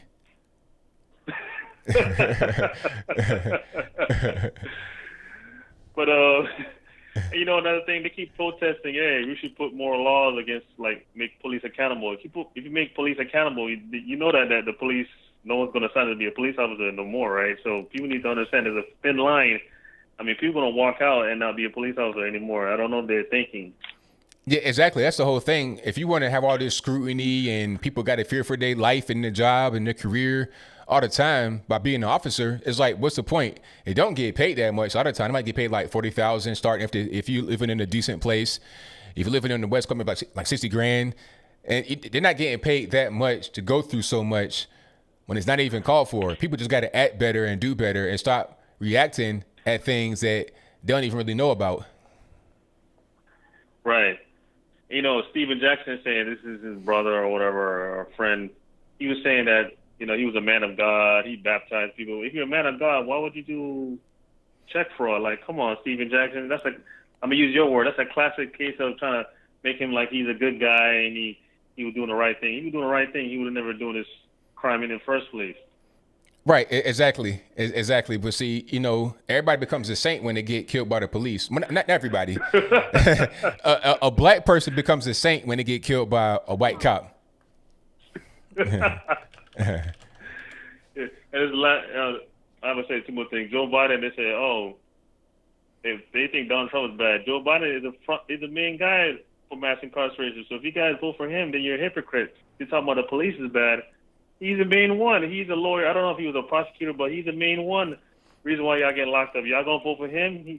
Trump is worse than him? No, he's not. Right, exactly. And my last thing, man, I started talking to my coworkers about this. One lady texted me and said, because I was defending, like, you know, we should wait for the facts more. She was talking about, I need to take a look in the mirror. What does that mean? Oh, you're a black man. You should take a look in the mirror. You know what's going on. Like, lady, what are you trying to say? I'm white? I mean, that's crazy, because it's like, okay, since you're black, you got to be ignorant. You can't know what facts are. You can't have information. You should just follow whatever the general thought, the general feeling is. It's crazy. Right. But I'm getting attacked now, so it's funny. But thanks, ABL, man. I watch you on Brandon Tatum, all four of you guys at the thing. I like to see more of that. And you know, I met Jamani guy. He was talking about mother, the Black Leadership Summit. So I remember him, and I remember the light skin guy. So I remember all of you guys. So that's nice to see all four of you guys speaking on some real issues. Yeah, but we're going to do some more. You know, that ain't just a one-time thing. We're going to do that a lot more. Hopefully it's like a weekly thing. We're trying for that, but, you know, everybody's busy. But that is the goal, to do that a lot more, for sure. Yeah. All right, ABL, man. Thanks, man. I guess I'll talk to you later. I'll probably call you Wednesday, man. All right, thank you for the call, man. Definitely appreciate you. All right, man. Bye-bye. All right, great call from my man Jeff from South Florida. Hey, the phone lines are blowing up. I got like 8 calls right now. So I'm going to try to get everybody on as soon as I can. Y'all just bear with me. The number to call is 434-658-1220. Also, if you want to get in through Skype, there is an email for that in the description box below. Add me on that. We can get you right on. All righty. Who's this, Aaron? Yeah, how you doing, man? Everything's good, man. What's happening? Man, it is crazy down here in North Carolina. Oh man, so are they rioting down there? So in Fayetteville, I'm following right now live. In Fayetteville, apparently they've already started burning some stuff, and in Raleigh, about 17 miles from my house, they're getting started. It's getting hot, and I think that you got people on the way back down to my city in Durham right now. Wow. Well, I mean, I don't even really understand. Now, do you think that it's mostly the out-of-towners coming in, just trying to start stuff? Is it the locals, a combination of both? Like, what's your opinion about who is behind all this? So I'm looking at it. I went to the protest in downtown Durham earlier because I knew what I was going to get, a whole bunch of F Donald Trump, F the police, that kind of stuff. And there was some people that I recognized. There were some local people, but there was a lot of people that I've never seen before. It was honestly mostly white liberals who were out there, you know, ragging on the cops. It was kind of interesting. I don't think most of these people are from Raleigh, though. And it doesn't look like a lot of the people I've seen are from Fayetteville. That's just speculation on my end. I'm not in Fayetteville, but in Raleigh, it looks sketchy to me. Yeah, I mean, because that's kind of what I'm thinking. You know, like the Atlanta one was really sketchy to me because I've been to Atlanta. I'm not far from Atlanta. I kind of know what's going on there, and I've been to that exact spot where they had the CNN, the riot and protest. I've been there more than once, and I think most everybody that was down there is not from there. You have some locals that probably out there doing whatever they're doing, but mostly out of towners just traveling to that particular place to tear it up. And the thing is, that's not even really by no residential area. That's kind of like often like a place where you have conventions and whatnot, where you can just load up buses. So they probably got on the big bus, a bunch of them got dropped off right there, and then right across the street, CNN Center. It's like a Chick-fil-A down there, a bunch of restaurants. So they probably went in there, stole some food, and came back outside and graffiti all over the letters. It's been ridiculous everywhere, man. I don't even think we're talking about George Floyd anymore. And nah. That's what's so upsetting to me. All I'm hearing everywhere is I hate the president. The country is racist. We're not really free. Like you were free to come down here and the police are back here backing you up, giving you a whole space. And what do? You turn around and you make a mockery of it. You start destroying stuff. It makes no sense to me. Right, exactly. It's becoming the issue in our own community, like as I sit here and watch it. And it's so disappointing. We're better than that. We are. I mean, the whole thing should have been about George Floyd from the beginning. But I knew that it was not going to be about this because when I saw the riots and I'm like, okay, nah, it's not even about him. You know, because when they got violent, when it got kind of crazy in Minneapolis, I'm like, nope, not about him. They don't really care. And then when it's spreading to other cities, I'm like, what are y'all complaining about? What are y'all rioting about? And then it's always some of the same, the usual suspects, Antifa, Black Lives Matter, and just opportunists trying to steal. It's always the same character. So I knew once it started to get violent, it was no longer about George Floyd. It makes me feel like they don't even know, like, what George Floyd was talking about, because the video came out before he died when he's talking about not doing these exact things. And if I'm not mistaken, his family even came out and said, we don't want riots, we don't want another Ferguson over this. And then these people turn around and do it. Like, where's their heart at? They're not using their brains. Exactly. It's not about him or the family. Like if it's about him and the family, you could do a GoFundMe to put money aside for his funeral. He had a fiance. Is anybody worried about her? Is anybody want to do something? They don't care. The mama, if he got kids, what about? Have you heard about any kind of kids running around? He's 47 years old, probably got a family. They don't care about that. It's not coming up anywhere, and the news is just sliding all of this off to the side. What happened to coronavirus? What happened? We just had our protest down here for Reopen NC a couple weeks ago. Just 2 weeks ago, we were, we hate everybody. We want everyone to die. Y'all are out here rioting now. You guys are out here all across the country getting together. If the coronavirus is as bad as they were saying for the last few months, we are about to find out, bro. Yeah, for sure. Yeah. I ain't trying to take too much of your time, but there is one thing that I do feel like people got to hear. Because Bryson Gray, he said this earlier on a Facebook post. And what he was saying was that when all of this stuff happens and we get together to protest, we've got to take that same energy to go do other things in our community. Financial literacy, fixing the schools, voting registration, getting people to understand who it is they're voting for.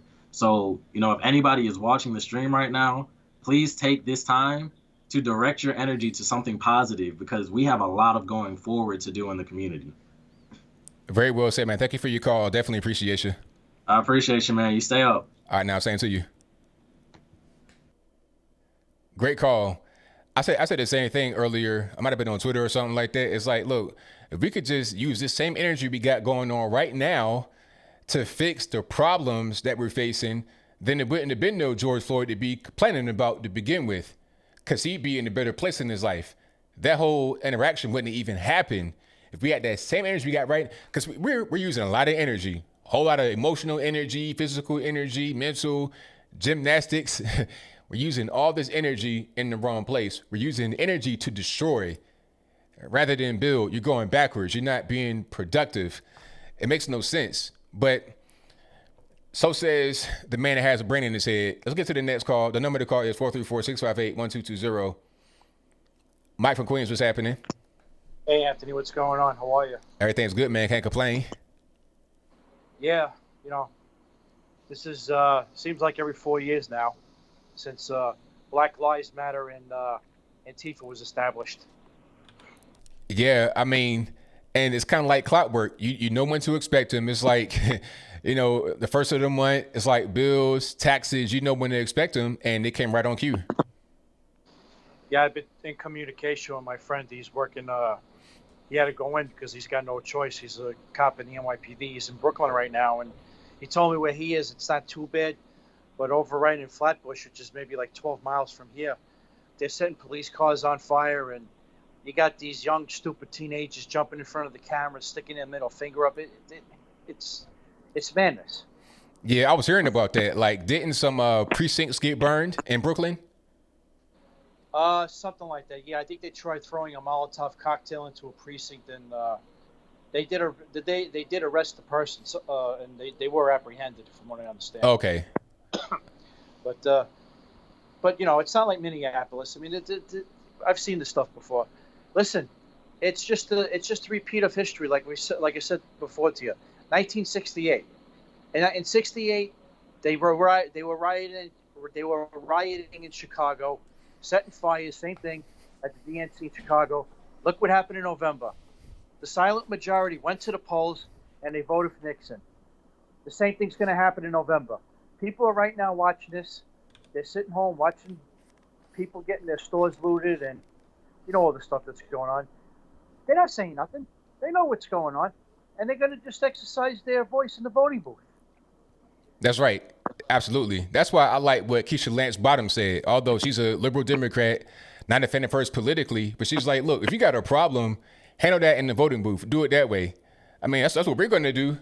Everybody that's watching this and says, okay, this is ridiculous. This is crazy. This is too much. We're going to go vote the other way to have some actual change, because people that have a brain in their head know that the riots and the protests won't do anything. It's actually counterproductive. So we're going to go vote the way we know to vote to make sure that we have this not happen again, or to at least like reduce the chances of it happening again. So that's pretty much what's going to go on. Yeah, exactly. And, I just want to point something out. I don't know if you did you see the story about the guy who, the black firefighter that lost his, the bar he was about to open up in the spring, the people that, the rioters wound up looting it. And I think he was in the bar trying to clean up. He was crying. He was all teary-eyed. And they came back and they tried actually stealing the safe with him there. Yeah. Yeah, I saw that. I was speaking about that earlier, actually. KB Baller, that's his name, I think. And yeah, they set up a GoFundMe. I don't mean to interrupt you, but they set up a GoFundMe page for him. I don't know if you want to pull that up, but I actually donated some money to that, and I believe they've raised about $700,000 for him. Oh yeah, it's blowing up right now because everybody recognizes that this whole thing is wrong. I mean, you got these rapper rousers out there don't care about anybody. Regular Americans do care about people like that, and it was crazy because they thought that being black would help them, but it didn't, because him and his wife were sitting there having an interview. I think it might have been on Fox, and they were saying that they were actually in the spot while they were trying to come in there and loot. And they were trying to say, hey, we're black. We own this spot. They didn't even care about that. They don't care if you black, white, whatever. They're just trying to steal and get whatever they can. And the safe had no money in it. They weren't even open yet. They were trying to open the place. So, yeah, these people are just ridiculous, brainless. And all they're doing is hurting those that they purport themselves to be helping. Yeah, and, these looters that were caught on camera saying, "Oh yeah, we're gonna be going into the suburbs and this and that." Be careful what you wish for, because if you lay foot on one of these one of these homes that are in the suburbs, you may get capped in your ass. Oh yeah. See, they're sticking to like the commercial areas, the shopping mall, shopping center. If you go to somebody's house talking about, oh, open up, no, I got a surprise. I got a few surprises for that. If they try to come here with that nonsense. Yeah, all the stories about 80% of the people apprehended in Minneapolis with the riots, they've been bussed in. Listen, we all know what this is. We know this is being funded by Soros. Al Sharpton's probably got a new office now set up already in Minneapolis. They're all in cahoots with each other. Right. Exactly. And I'll just leave you off with this, and nobody's talking about this. Coronavirus now is not the topic, obviously, but Attorney General Barr has, I think, appointed a special prosecutor to investigate the Flynn case. Ah, okay. So I'm not a conspiracy theorist, but think about it. Is this a correlation that they're trying to deflect with the riots and whatnot, so that's not being reported on the news, the whole Flynn case thing? It could be. It very well could be. So on that note, thanks for taking my call, and I'll talk to you soon. All right, thank you for the call, man. Definitely appreciate it. Got it. Bye-bye. All right, great call from Mike. Excellent call from Mike. The lines are open. I'm trying to get to everybody as soon as I can. Y'all just hang tight. The number to call, 434-658-1220. 212, you on the line. Who am I speaking to? Hi, Anthony. Hello? Hello. Can you hear me? I hear you well. I have one comment. Okay, and I'm going to try to make this really quick. If I were to speak to the president today, this is what I would ask of him. I'm no conspirator. I'm no tinfoil hat or none of that. I've always watched 60 Minutes, going back to 1998, and I did not have a computer. And this is what I would ask of the president.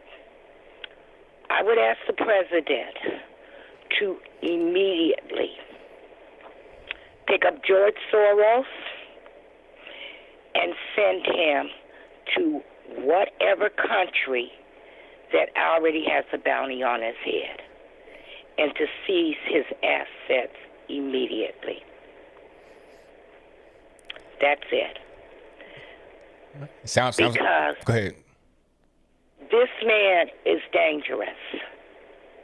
And I've known he's dangerous, and again, I'm going to say this, since 1998. Antifa, Black Lives Matter, Obama, Biden, they're small fries. And there is a bounty on his head, and I don't care if it's Secret Service agents, I don't care if it's CIA, I don't care if it's Q, if Q does it, I don't care who it is. If we don't get this man out of this country, then what are we going to do after the president is no longer in office at the end of 2024?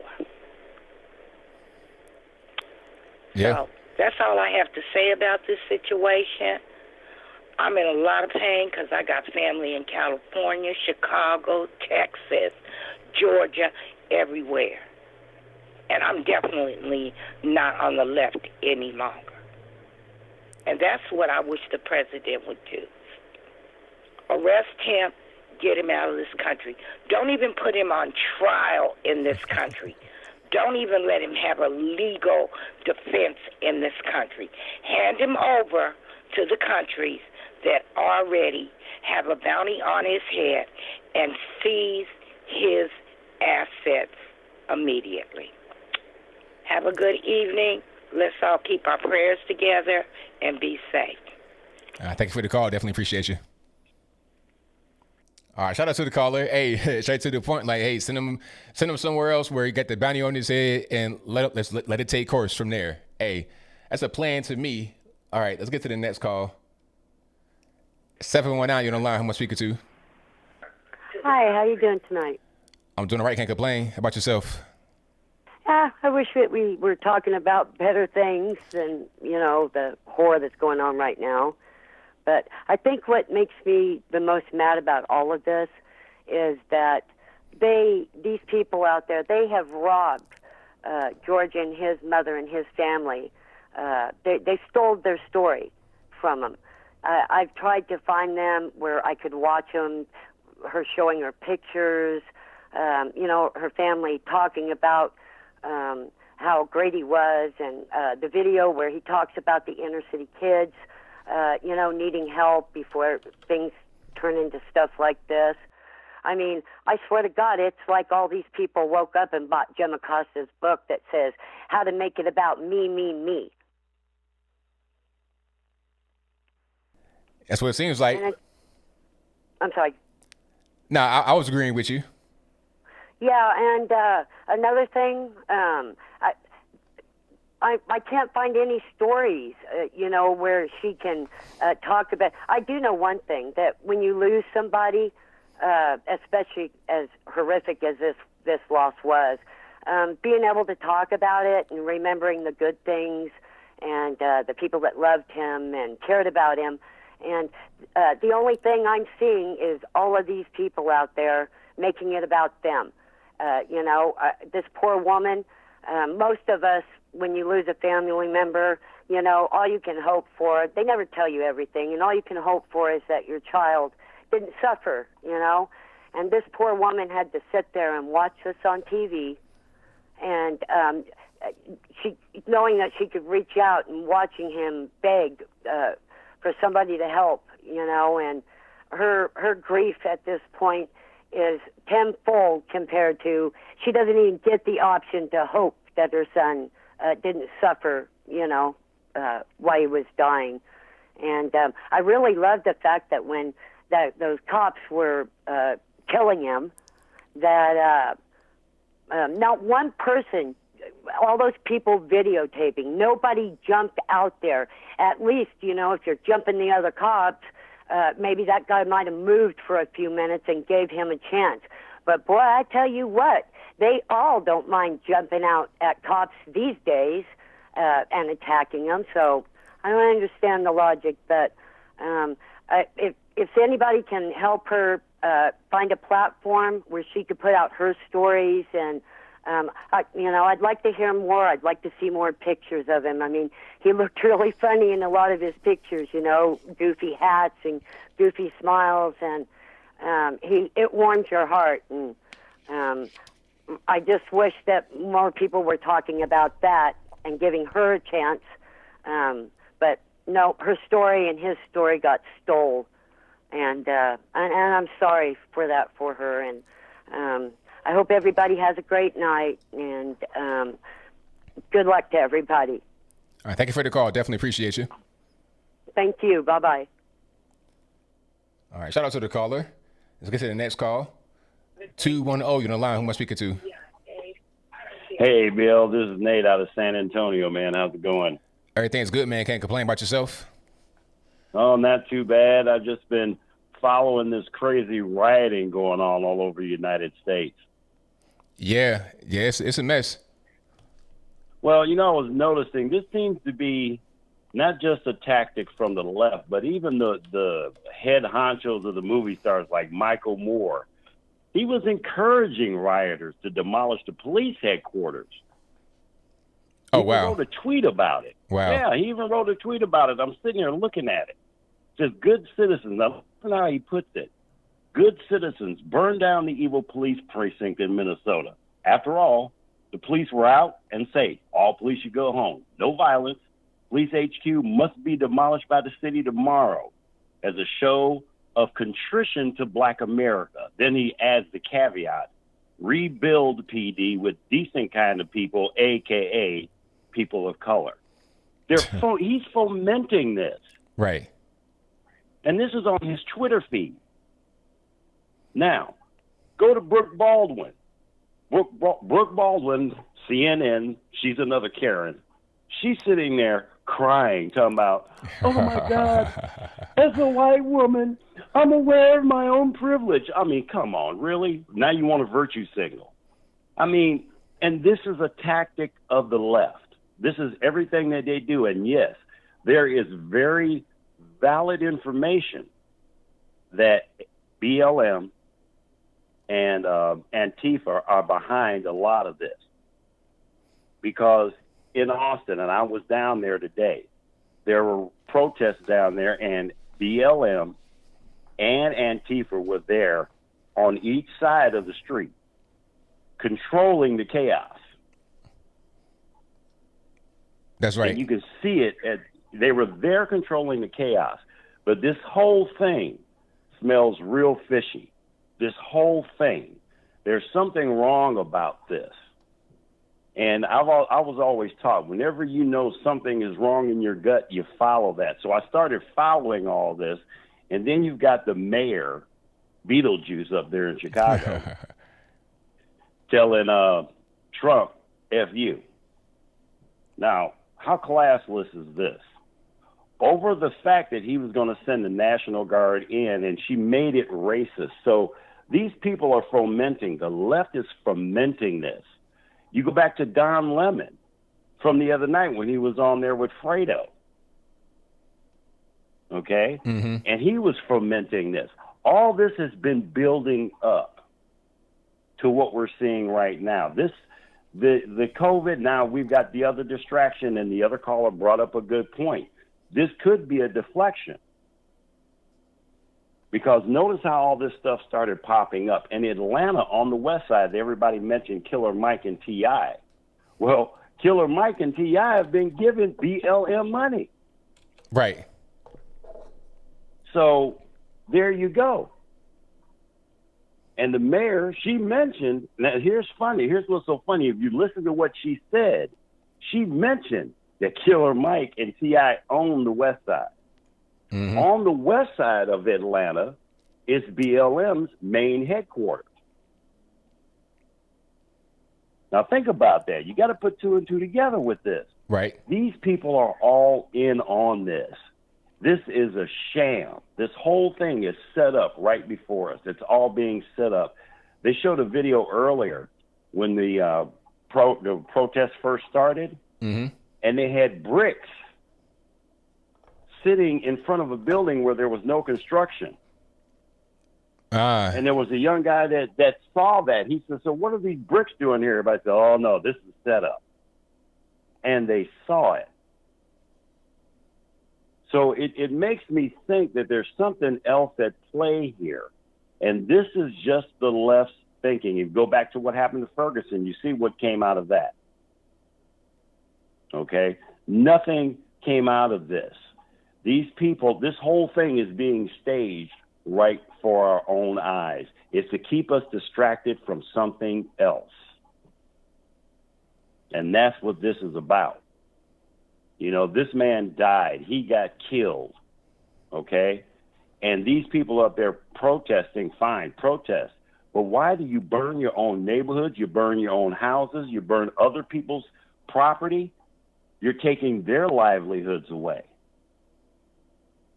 You know, so it's sad, man, to see this, but it's a setup. This whole thing is being, and it's definitely a push from the left. When you read Saul Alinsky's book, Rules for Radicals, they have tactics for attacking inside and out, and you do it simultaneously just to keep the edge going. Right. And then you keep repeating it over and over again. The problem is they repeat it too much. And he even warned that. Don't repeat it too much, because if you do, people will be on to you. The problem is now people are starting to get onto it. And people are starting to see it. You know, and just like she said, go to the voting booth. My vote's not going to change. I'm going for Trump 2020 and every Trump thereafter if they're going to run. That's right. You know? So ABL, keep it up, man. I like what you and Brandon Tatum and them did the other day, man. That was awesome. I hope you guys do more of that.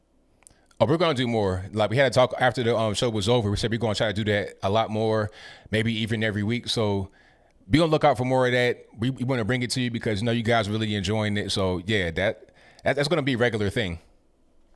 That's cool, man. You guys really inspired me. I'm starting to make videos now and post them out on Facebook. So thanks, man. I appreciate you guys. Keep it up, brother. Thank you for the call, man. Definitely appreciate you. All right, man. Have a good one. Same to you. All right, shout out to the caller. Now, I found that video. I saw this video earlier, the brick setup video.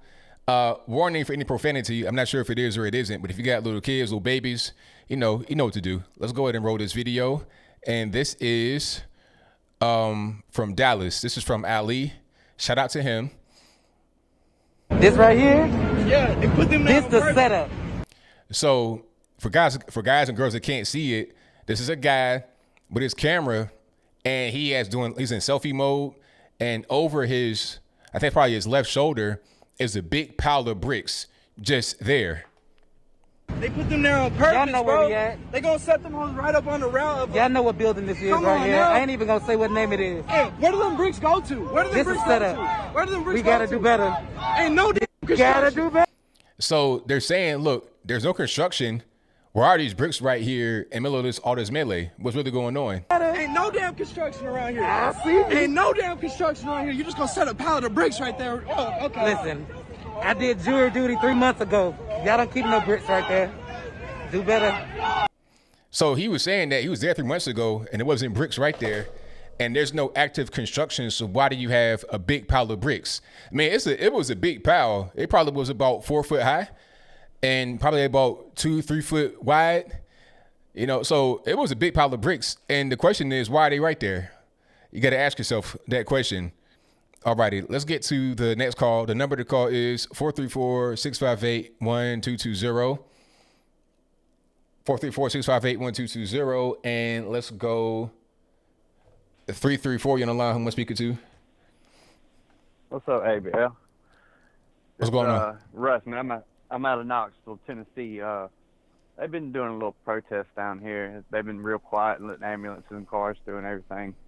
But I've been wanting to talk about, been noticing a lot of comments about why is the white people joining in on the black protest. This is a black protest.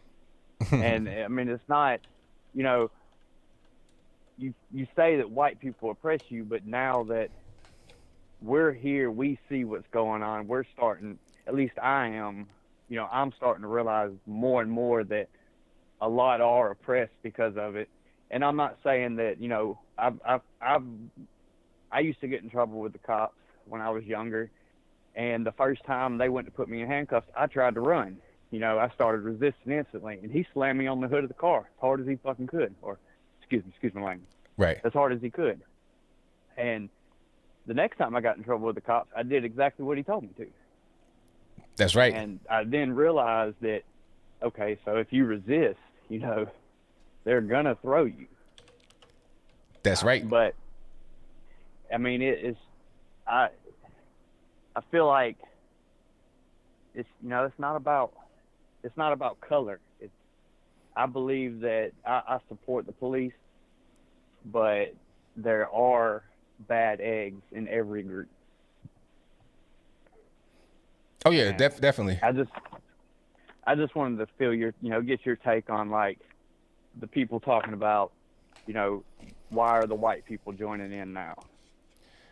Well, I mean, I'm not really sure who's asking. I think that it's been like this for a while. Anytime there's any kind of incident where it's like a racial injustice that is purported, or like they think it's like a racial injustice, like black guy gets killed, white cop or white person, it's a big thing, goes viral. There's always white folks out there. That's not anything new. Some people are kind of questioning it because they're not familiar with it, but to me, it's not really anything new because a lot of them are getting paid by external sources. But as far as anybody asking the question, they probably are just suspicious, and rightfully so, because not necessarily because of the race, but because of the motives of people that are not really, that you really don't see them too often. You may see some people in your community that you hang around, that and whatnot. All of a sudden, you're out here protesting, and now you have outsiders that come in. It's like, what's really going on? So I guess some may look at it from a racial point of view. Some look at it from an outsider point of view, like, who are you? Why are you here? So I'm not really sure why everybody's asking, but as far as white folks being involved with things like this, it ain't nothing new. Even back in, civil rights, and even with the Panthers, it was this group called the Black Panthers because there were white liberals back then that were trying to be down with the Panthers. And they said, no, you can't be part of the Panthers, but you can have your own little group, and they were called the White Panthers. So it ain't nothing new. Okay. Well, I just wanted to see how you felt on it. I've been watching your channel a couple weeks now. You're very level-headed, and you seem to think through everything, and I really enjoy what you do. Well, thank you for the call, man. I definitely appreciate you. Yes, sir, man. All right, now. Shout out to the caller. And thank you all for being here. You guys have been great.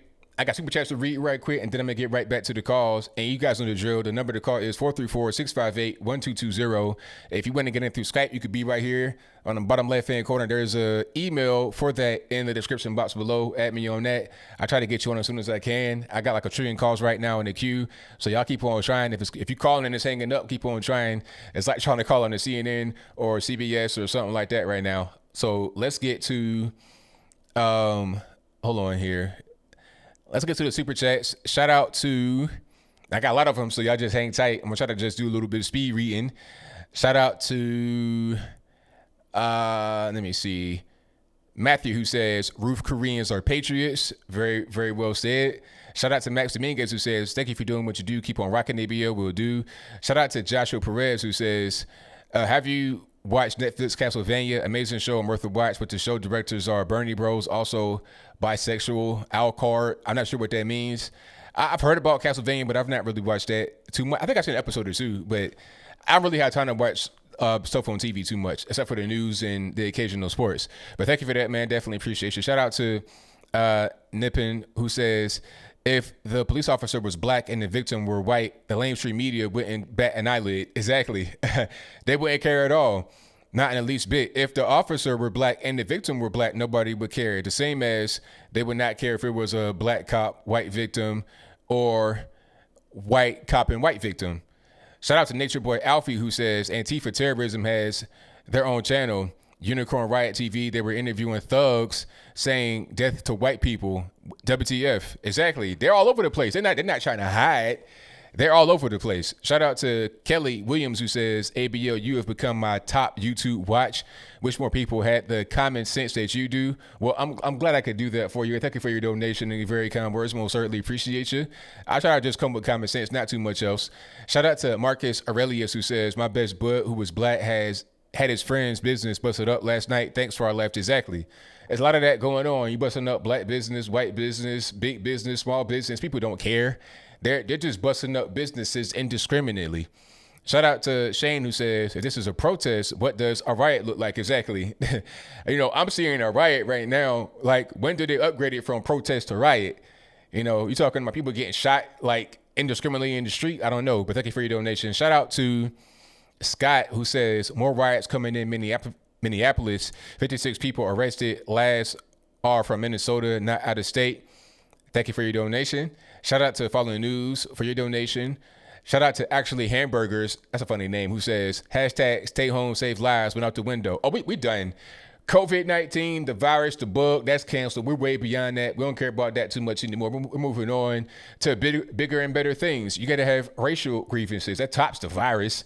We don't care about that anymore. Ain't no more Anthony Fauci, Deborah Birx. We're way past that chapter in 2020. We're on to the next thing. Shout out to Da Pa, who says, how about martial law? That could happen. Hopefully we don't have to go down that road, but it could happen. Shout out to Motor Love 1968, who says Denver is sadly protesting. It's like everywhere. And the question I have is, for what? Why? Because it's cool? Because people are getting paid to do it? What's going on? Thank you to Follow News, who says there is protesting about George Floyd in London. London? Wait, man, they're not even in the same country. What's going on? It's crazy. But thank you for your donation. Shout out to LW304-2003, who says, at least the looters were wearing masks to slow the Kung Fu virus. Thank you for that, man. Definitely appreciate you. But like I said earlier, you got 1,000 mouth breathers in one location. That germ going to spread if the germ is there. So we'll see if you got a spike in cases and a spike in the death rates, which you probably won't, which would be pretty telling. But anyway, thank you for your donation. Shout out to Joshua Perez, who says Minnesota will be 100% flipped this November, and Trump should send National Guards or doubtful martial law. Some of them agree with martial law. Yeah, I don't think so. Thank you for that, man. Definitely appreciate you. Shout out to Santo Bartez, who says, I'm glad you're a voice of reason in the sea of anger and hatred. People are being played like a fiddle and can't see that. Exactly. 1000%. Shout out to Lakers Finance, who says, hey, ABL, did you hear that what Van Jones said about white Hillary supporters? I saw that. Now, people are playing us about Van Jones, talking about Van Jones did a good thing, talking about he is, he says that the Klan is irrelevant compared to the white liberal Hillary supporter. But Van Jones is a guy that speaks with he speaks with a forked tongue. He does not like white people, except for his wife and kids. But anyway, I digress. He does not like white people in general. He'll talk about, the racist Klan and white people, and white nationalists and stuff like that. They're bad. And also the white liberal is bad too. He's saying basically white people in general are bad. And also, he was talking about the lady with her park with the dog in Central Park. So he was trying to paint the black guy, in that case, as a victim. You see what I'm saying? So he's just generally hateful of white people, again, except for his wife and his kids. But again, I digress. Super chat, so get back on deck. Let me get to the calls again. Shout out to David Johnson, who says, have you heard of what's in those vaccines? A little bit of everything. Thank you for your donation. Shout out to Chris, who says, stay strong, ABL. Did you see people in Minnesota cleaning up? They were told to show up with a broom. Awesome. Hey, that's great. That's fantastic. I'm glad that they're doing that. Hopefully, everybody would just stop looting and stealing and robbing and shooting so they could just stay home and not have to clean up. But thank you for your donation. Shout out to America's favorite Brazilian, who says, what's up, ABL? This is quarantine boredom syndrome. I think that could be it. That could be part of it. People just wanting to be part of something. They're bored, nothing to do, no job. Again, you got 40 million Americans filed for unemployment, probably more than that have no job right now. So that could be part of it for sure. It's a bad combination. You got people screeching and acting the fool because of George Floyd. You got the Black Lives Matter, Antifa, George Soros's groups, and that whole bunch that always protest. Things like this happen. People are bored, no money, nothing to do. A lot of young, dumb, brainless people out there all engaging together and creating a bunch of havoc all over the country. Shout out to Raheen, who says, forget all the technicalities and legal talk. Based on what you saw, the sovereign deserve to go to jail. If not, what's the fair response? I mean, how can I forget legal talk when you're talking about jail? Okay, if it's you and you about to get sent up the river, I'm going to say, let's look at the law and make sure we're doing everything by the book. I'm not going to just be letting somebody say, I feel like he needs to go to jail forever because he did X, Y, and Z to my loved one. Nah, you deserve fairness as an American. I don't care who you are. You could be the worst guy, the best guy. You got to go through the law. And beyond what you deserve, the law is a law. It does not care about your feelings. I said you should get some time, but I don't know how much time you're going to get because I can't recommend a sentence for this guy because sentencing go by the law. I can't just say, I feel like you should get 20 years in the penitentiary. What am I basing that on? I base what I think about sentencing from the law. And if he did not commit a crime according to the law, I can't say you got to go to jail based upon how I feel. So, nah, I'm not going to forget legal talk when it comes to the law. It doesn't make any sense. That's like saying, forget all technicalities when it comes to flying the plane. It's like, well, I want to be able to make it safe to my destination. So that matters when you're talking about things like this. But let's get to the calls. I'm going to get back to Super Chats in a minute. All right, caller on the line. Unknown number. Who am I speaking to? Caller. Hello? Yes, caller. Who am I speaking to? Yeah, my name is Mike. All right, Mike. What's going on? Yeah, everything is fine. We thank God. What? Yeah, I said everything is fine. We thank God. You said within God? I said everything is fine. We thank God. We thank God. I thank God. Everything is fine. Oh, okay, I got you. So what's on your mind? What are you calling the show for? Okay, so basically, I think that there. You're breaking up, caller. I can't hear you. All right, caller. I don't know what's going on. I don't know what part of the world you in. If you in, Kuwait, if it's too hot, the phone is not connecting properly. I don't know what's going on. I'm sorry, but I have to get to the next call. But yeah, we thank God for sure. All right. 918, you're on the line. Who am I speaking to? Hey, how you doing, ABL? Everything's good. Can't complain about yourself. I'm doing good too. A little outrage about what's happening over the country with all these. They call it protests. Did CNN call it a protest outside their office? I don't believe they did. Because they always try to make the narrative. You know what I mean? They always try to make the narrative fit their scheme and all that stuff. So was it a protest or was it a riot outside their office? And actually, you know what? It kind of surprised me when I found that out the other day, that there were a group of so-called protesters outside their office. Why CNN? You figured it would have been Fox in New York where people would have done that. So why at CNN? Because I think people are starting to wake up and they're starting to see the false narrative going on. Do you agree? Well, it could be that, but I'm going to give you a little bit of a simpler reason why that could be where they went. All right. Now, I think it's just about a location of the actual place, because I've been to that place. I've been to that CNN center right there in Atlanta, and right across from there is a convention center. You can park big buses right there at the convention center. You're talking like 6, 8, 10, 12 buses right there. So right across the street, you could just walk over and go to the CNN center. On the first level, you have like a food court. You got a Chick-fil-A, Chipotle. It's like probably about 15 restaurants you can just sit down and eat. They got bathrooms and everything. So it's kind of area. Huh? It's nice. Nice area. It's a very nice area. Yep. That's where they had Black Voices for Trump, where Trump came to speak. It's right there. So I was there. It was very nice. You got a lot of stuff happening right there. Matter of fact, when we went there, we saw the Atlanta Falcons cheerleaders, took pictures with them and everything. So it's a real nice area. A lot of buses come through there. So I think that they were busting for somewhere else, got dropped off right there. And rather than just trying to, find somewhere else to hit, hey, here's CNN right here. Let's go and attack that. That's probably what they did. I don't like CNN. I don't watch CNN, but I'm a conservative, obvious. But I didn't want to see that happen. Oh, no. Nah. I'm not for that kind of action. No, I'm not. But it is surprising. The cops were very quick to break that up. Oh, yeah. What about the other places? What about the other businesses? They don't matter. They don't need quick reaction either. It's like I am outraged. A lot of Americans are outraged at what happened. It's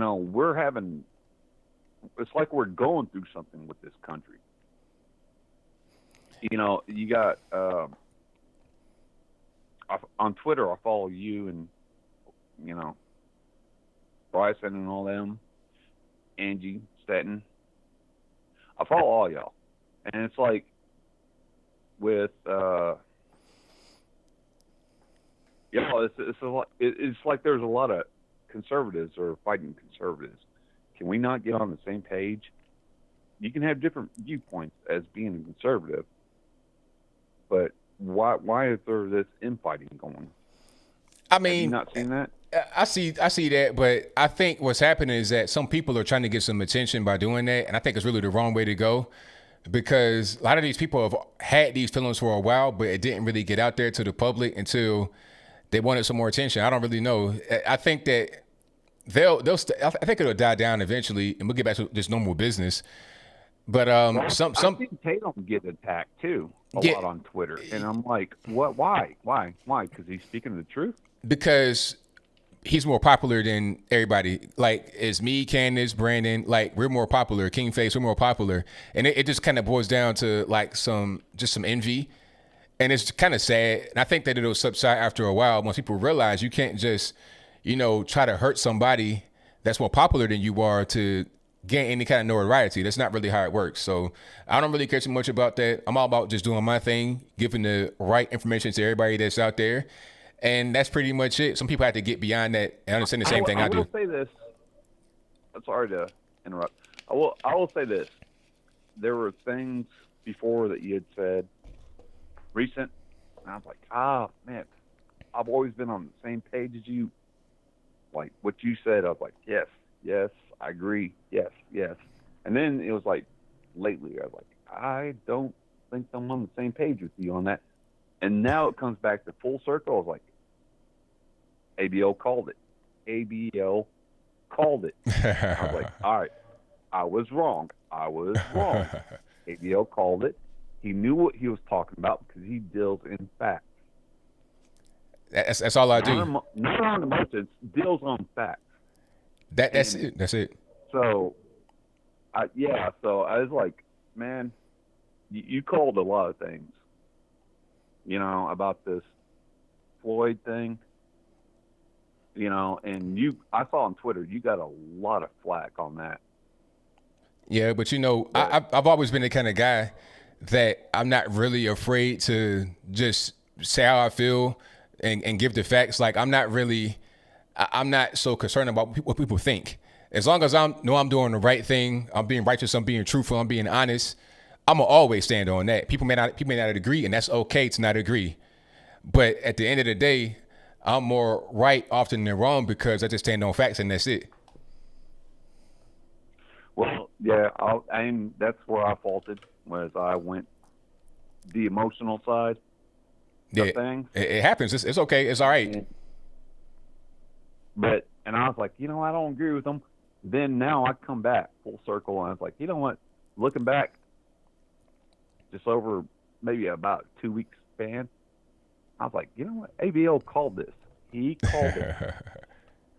And what's going on, with these protesters, so-called protests? I mean, we done with COVID?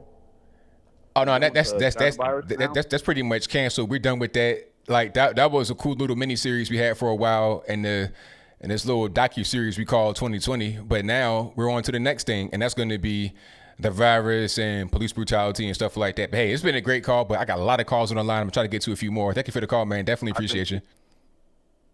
You have a good night. All right, now same to you.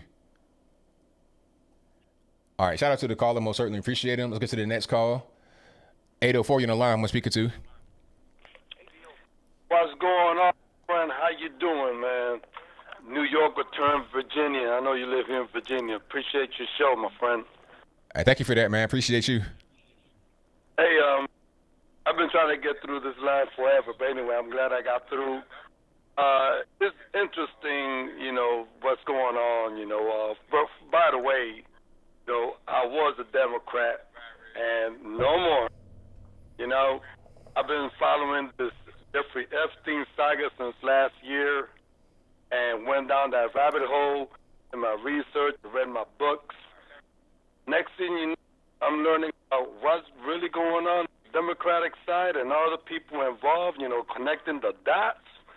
And I'm like, what the hell? This ain't really going on. So I said, forget this. This people got a totally different agenda. I had no idea that, they have so much evil within their party. So no more. This year is MAGA all the way. We go one, we go all. You know what I'm saying? So I appreciate your show. Now, one thing I want to comment on is that, this poor soul that lost his life due to, what everybody's talking about, is that, there's a lot of fishy things about this. For one, when the ambulance showed and picked up this human being from the ground, I've never seen paramedics actually do protocol like that when aiding to somebody who was hurt. It was like he was picked up like a piece of garbage, put on the stretcher, and straight to the ambulance. I never seen anything like that, so it made me curious. After seeing footage and doing some more research, I see there's a lot of things that don't make sense. A lot of folks tonight and on your show have mentioned a couple of things already, so I'm not going to regurgitate that, but it's kind of odd. It seems staged. It seems like this chaos is just fabricated to take us away from the very important things that, actually going on in the White House, but people are not talking about it, okay? One thing I want to add is that, the mainstream media, there's just too many left on regular TV that, bash the president and his administration all day, every day. And back in the day when I was, looking at this stuff, I was always wondering, but why are they attacking the president so much? Celebrities, artists, people with high followers, a lot of followers. And then I came to find out that, they are part of the problem. They are part of the agenda. So I'm praying for all these cities that are going through this. I'm a New Yorker. I see what's going on in New York right now, and hopefully it won't turn into a Minneapolis or why not, or Ferguson. But I'm praying for these officers. I'm a veteran. I fought for this country. But these kids on TV, half of them, or I want to have probably 90% of them, have not voted, haven't been to a voting booth, don't know what left from right is. They just listen to what's going on in the media, brainwashed, sleeping. So, the bottom line is that in November, we're going to have a man in power, getting back in power. All the stuff that's being exposed is going to continue to be exposed, and hopefully all these knuckleheads that are destroying figure out that tomorrow they ain't got no place to go buy some bread or milk because everything is burnt down. They're going to realize that all they did was for nothing. So that's my 2 cents. And I appreciate your show, the deep analysis on everything, and you're doing the right thing, my friend. I appreciate you. All right, thank you for the call, man. Definitely appreciate you. Yeah, I want. Oh, I'm sorry. I hung up on him. I'm sorry. My fault. But, hey, I'm sorry, caller. We get you back next time. All righty. Let's get to some more calls here. The number to call is 434-658-1220. Again, 434-658-1220. All right, Matt, what's going on? Hey, ABL, what's happening? Everything's good, man. Can't complain. Hey, the toxicology isn't going to come out for a couple days. Okay, now, when that comes out, you think it's going to be dirty? Might be some drugs in there? They kind of alluded to that when during the autopsy. But the toxicology takes a little bit longer, and a couple sources that I saw, it's going to take a couple days. Right. So I don't think the guy didn't choke him. I mean, that's what they're saying. They said that it was not asphyxiation. So. Yeah, and the family hired their own doctor to do an autopsy, but it's not going to be good. I mean, to me.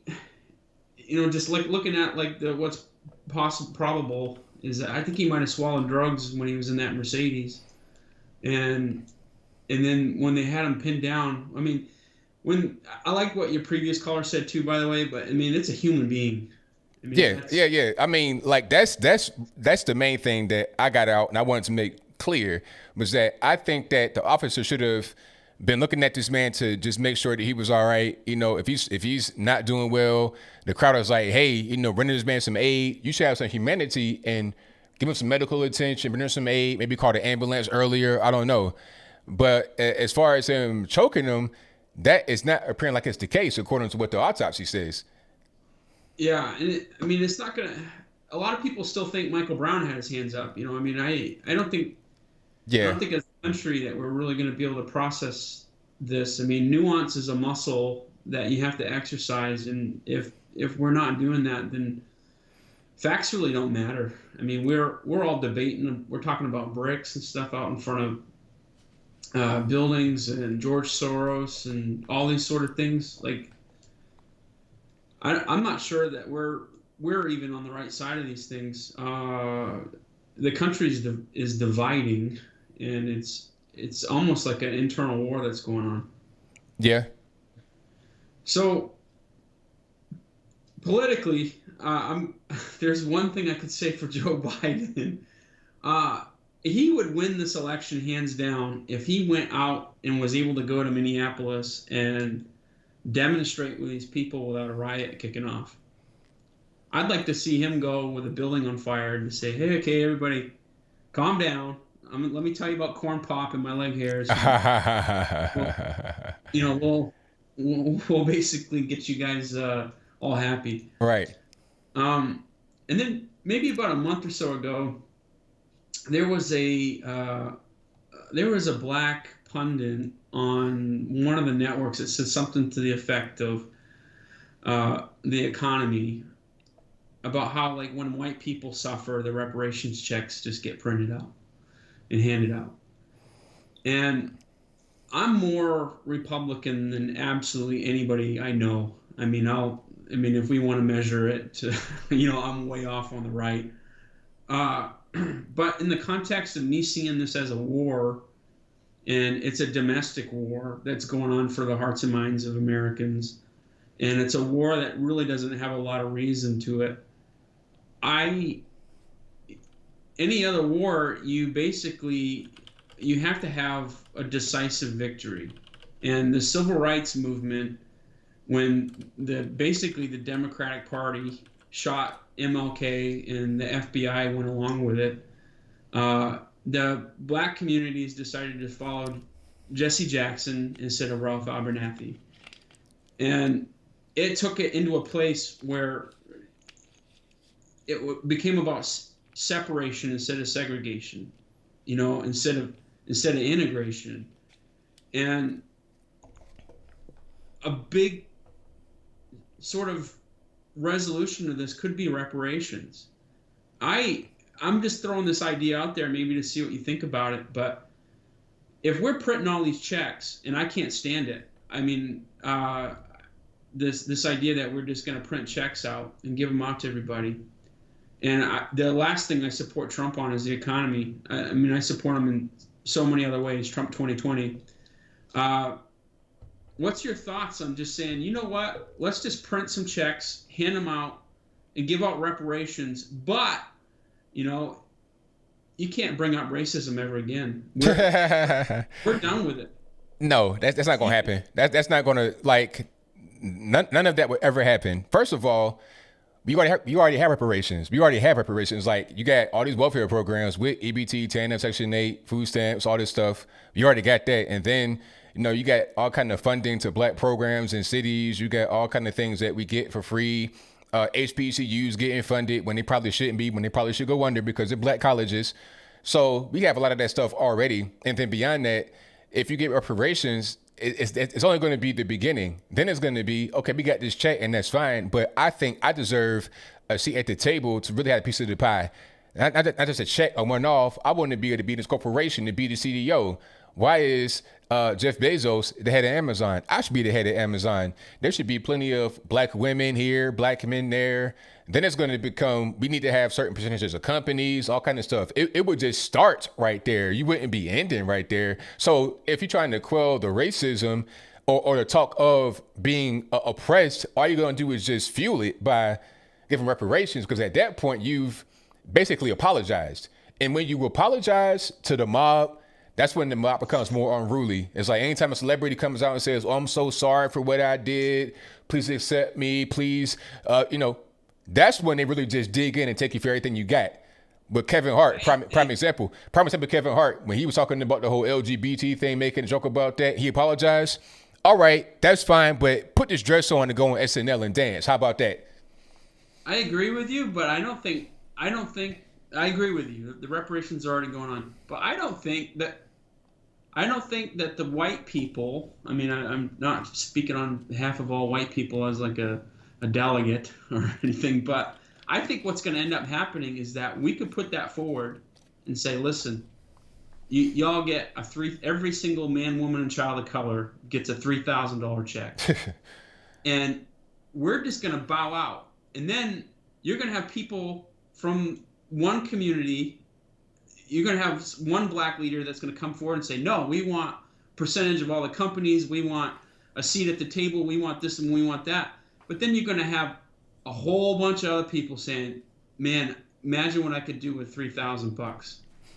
It will not happen. I'm telling, because I've been in these conversations before, on panels with a lot of black folks for years, way before YouTube. I'm talking back on like 07, 06 with the same kind of conversation. And what they always say is that's the beginning. Reparations is the beginning, and then we're going to keep going forward. They have whole books. I have books here that lay it all out.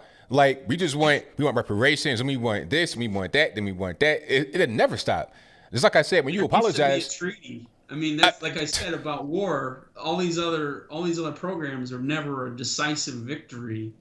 I totally agree with you. I think ideologically, like we're kindred spirits, but I don't think there is room for nuance on this. I think if there was a dotted line that could get signed, and some kind of a convention that could get kicked off, where we say, you know what, we're gonna take this check and we're gonna shut up forever. It's over. Nah. I have a feeling checks are going to get printed out and shipped out, because there's going to be a vast majority of people that want $3,000, $4,000, $5,000, whatever you come up with.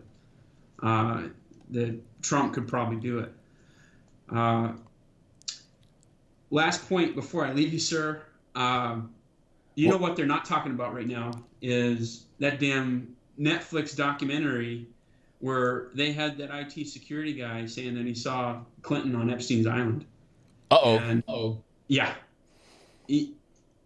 There's worse people in this world than this cop. You know, I mean, an interesting thought experiment would be who should get more prison time? The cop that put his knee into Floyd's neck, you know, which is cruel, or the guy that beat up the old man at the nursing home? You know, who's gonna get more prison time? But the PEDOs are at the bottom rung of this, and there's a whole circuit of them, and we need to start talking about that again. These Clintons and Woody Allens and people that are running interception for these people. That's right, man. All right, man. Thank you for the call.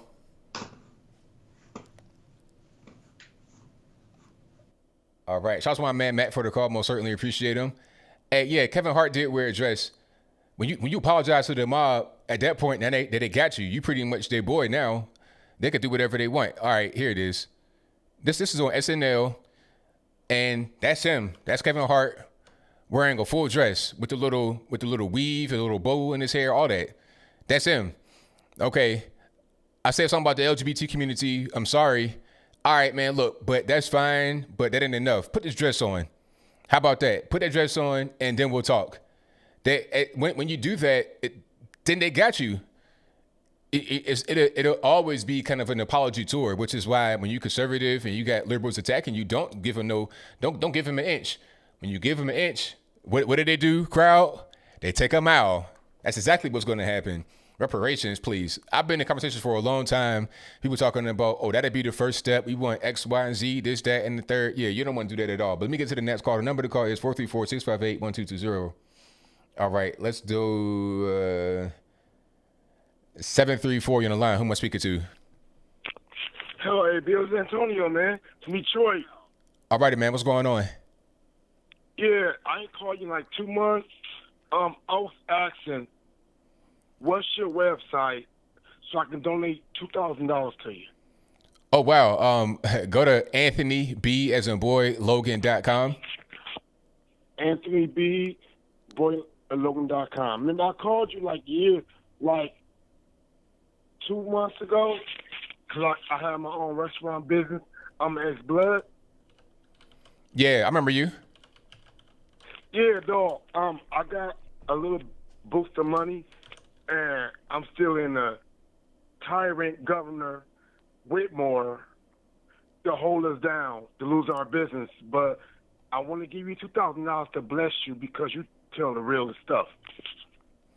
Hey, I appreciate that, man. If you go to the website, go to the contact page. It's PayPal right there. If you cool with that, that's fine. Now. Yeah.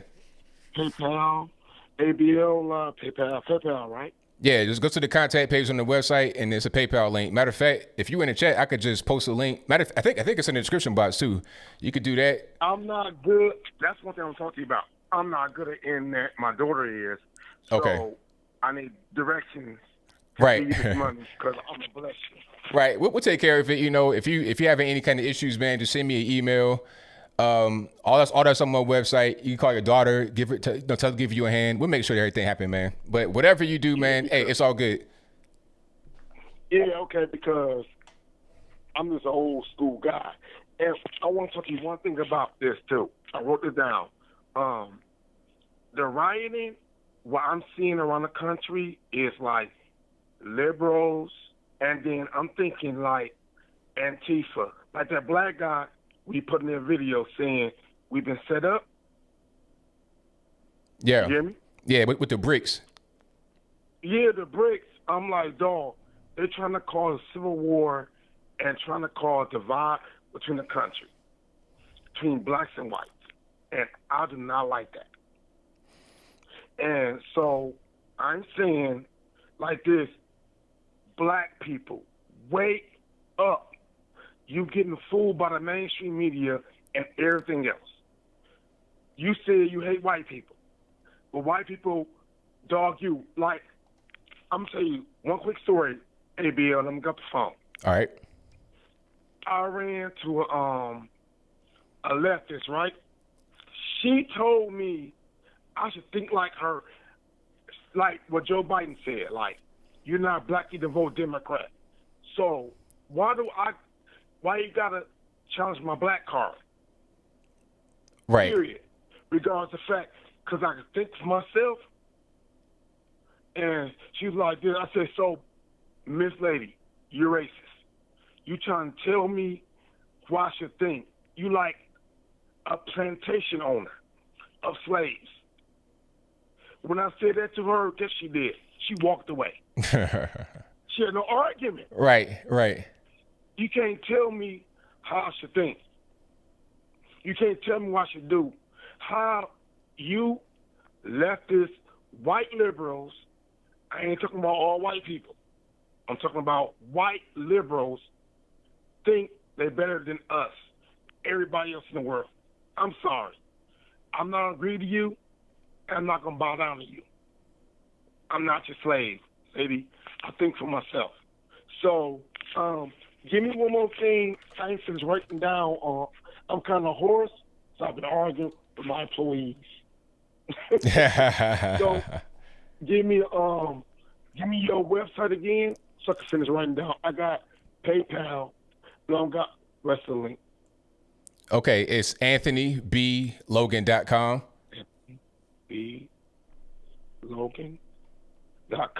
Okay. Yep. And then once you go to the website, you go to the little menu, the little 3-bar thing. If you're on your phone, desktop, or whatever. If you're on your desktop, it should say contact. If you're on your phone, it's a little 3-bar thing at the top left corner. Click on that, go to contact, and my info was right there. Thank you, bro. I wrote it down. Thank you, bro. All right. I'm about to bless you. Thank you, man. I appreciate you. I'll text you in a minute. All right. God bless, bro. All right, God bless. All right, bye. All right, shout out to the caller. Hey, y'all the best. I'm telling you, you guys are the best. I say all the time, every show, you guys are the best audience on the internet, and that's 1,000% facts. Let me get to the next call. All right, Jordan, what's going on? Yo, ABL, you hear me? I hear you well. All right, yeah, I was starting to get worried. Like, is ABL ignoring me all the time? Hey, man, the phone lines are jammed. Yeah, packed. like you got a ton. You got more views than ever now. You know, people Yeah. watching. I got to tell you, man, Twitter is like a bastion for retardation when it comes to these riots, man. Like, I don't have a Twitter account for this reason. I mean, it's outstanding. Like, there are people that are comparing not the protests, but the riots and lootings to the Boston Tea Party. Yeah. I mean, it doesn't make any sense at all. Yeah, it's awful because remember, during the Boston Tea Party, the people who destroyed the tea did their best not to destroy private property.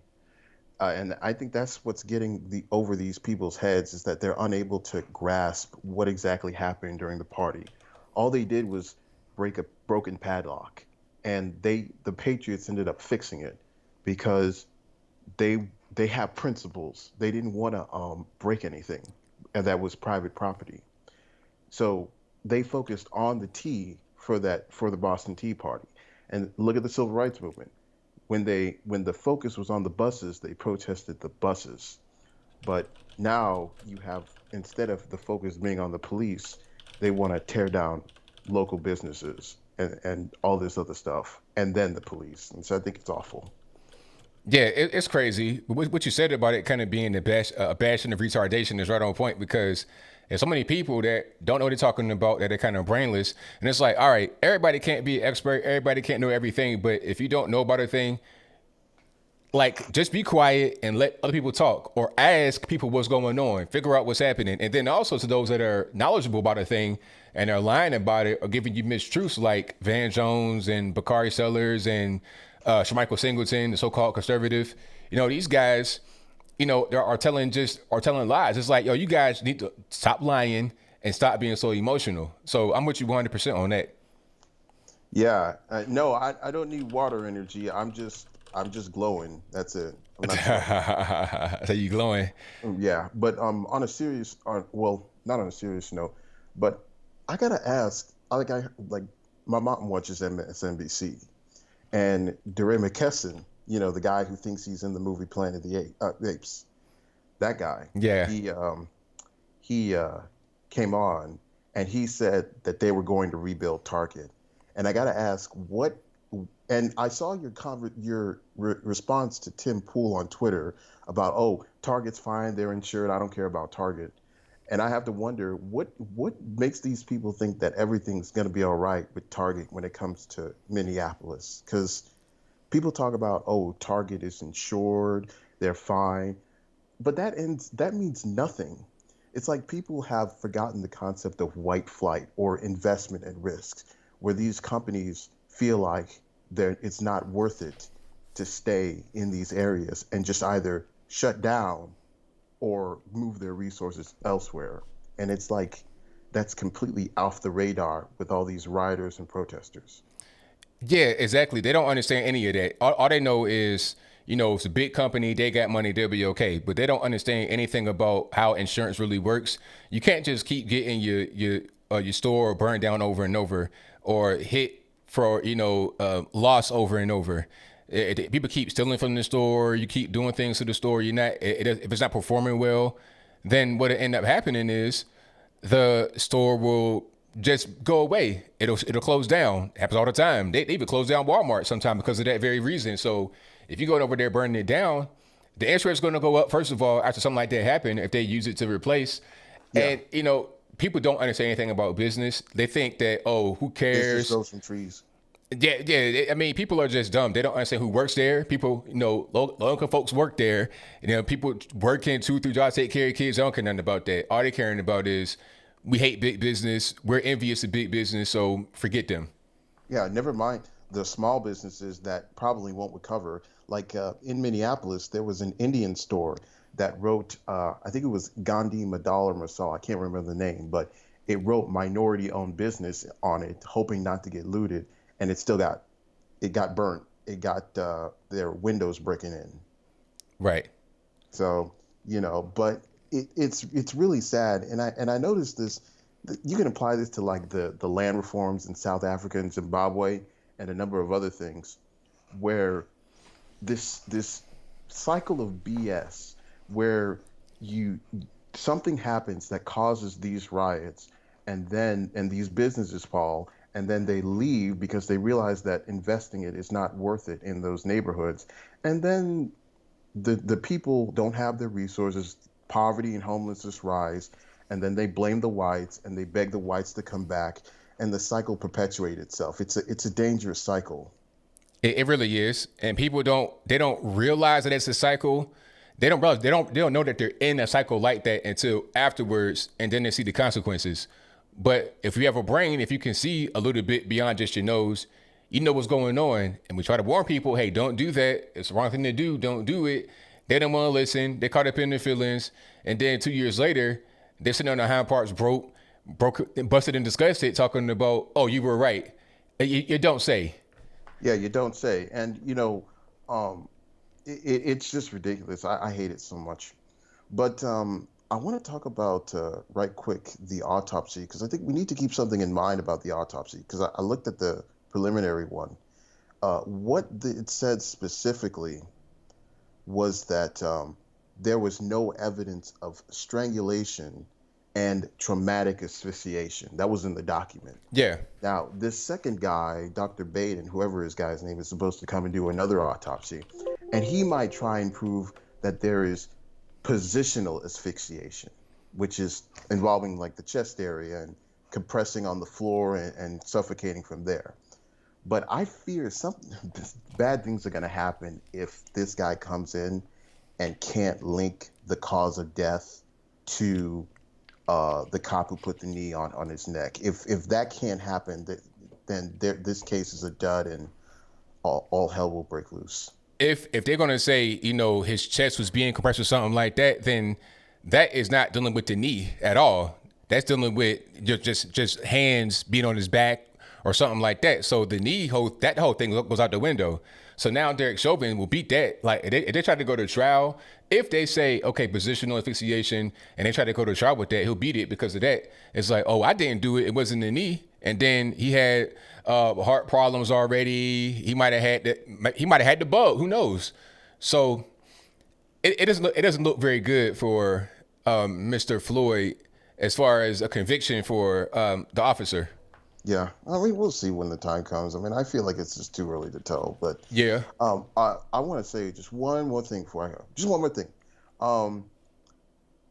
So I heard from somewhere that Floyd, and this is not to disparage Floyd, but he has done some explicit activity on the internet. I'm hearing everything. I'm hearing that he was in pornos. I'm hearing that he beat people up. I'm hearing that he got locked up for all kind of crazy things. I'm hearing all kind of things. I don't know what's true, what's false. I say explicit stuff is the truth. I will tell you that. How you know that? Did you see him in it? There are pictures. Well, there are webs from the website that he had that's now deleted, but there are pictures of him and videos of him doing that stuff. So that's true for sure. I mean, hey, I don't judge him based on that, but I think what would really be something that would be kind of damaging would be like any kind of violent criminal record. Yeah. But even so, people ain't going to care. It doesn't really matter. What matters is it's kind of irrelevant. It's irrelevant. The thing that matters is what happened at that particular point in time. Did the officer get him with his knee, or was it the back? What happened? But hey, thank you for the call, man. I got a lot of calls on the line. I got to get to them. Definitely appreciate you for the call. All right, peace. Peace. All right, shout out to my man Jordan for the call. Most certainly appreciate him. Let me get to the next call. The number to call is 434-658-1220. All righty. All right, caller. You on the line, 631. Hey, ABL, what's up? I got you for the second time. I can't believe this shit. Oops, I'm sorry. Excuse my language. I'm excited. I've been drinking a little pina colada, so I want to get focused and say what I want to say because I tend to go on. First thing I want to say is that I love you. And the second thing I want to say is that I know people are going to criticize me for this, but I'm just asking y'all to think about it. Okay? This is too much of a perfect crime. And being that we are in the stage and the fury of division from the left, after the, what's the young man, the young man that went for the rifle on the off-duty cop? I don't know his name. I think it was Amar.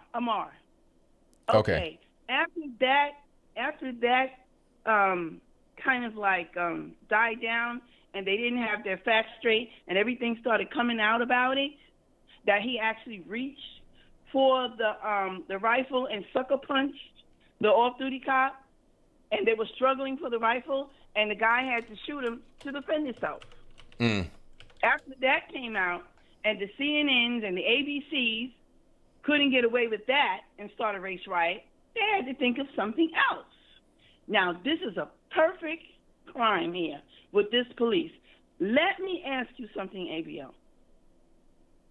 Why would a white cop, a Chinese cop, and 4 other white cops let themselves be recorded by a screaming crowd, and this black man is on the floor bleeding, and this white cop is sticking his knee into his throat over and over again while the crowd is screaming? Then, at the time it happened, right after this other racial incident that they tried to blow up, and that didn't work. So now I'm thinking maybe, okay, they came up with the perfect crime, okay, against these white cops because they had to do something. Because the Democrats haven't been doing anything for the past 4 years for the people, but going against them. They put illegal aliens before Americans. They passed all these outrageous laws that discriminate against our rights as a republic. They have done nothing positive for the people in 4 years. They have to do something. This happens every election year. And I want my black people especially to listen to what I'm saying here before you get all irrational. This was the perfect crime here. It was too perfect. Here you have a white police officer in an egregious time of racism, where whites are being pitted against blacks, brown people, everybody, okay? And a white cop is going to go in an all-black neighborhood and murder somebody in broad daylight on camera in this time, right after we had another racial conflict. Why didn't Antifa come out during this other racial thing that happened with this guy that they said was jogging? That they knew he wasn't jogging at all. Where were they? Mysteriously, nobody really came out.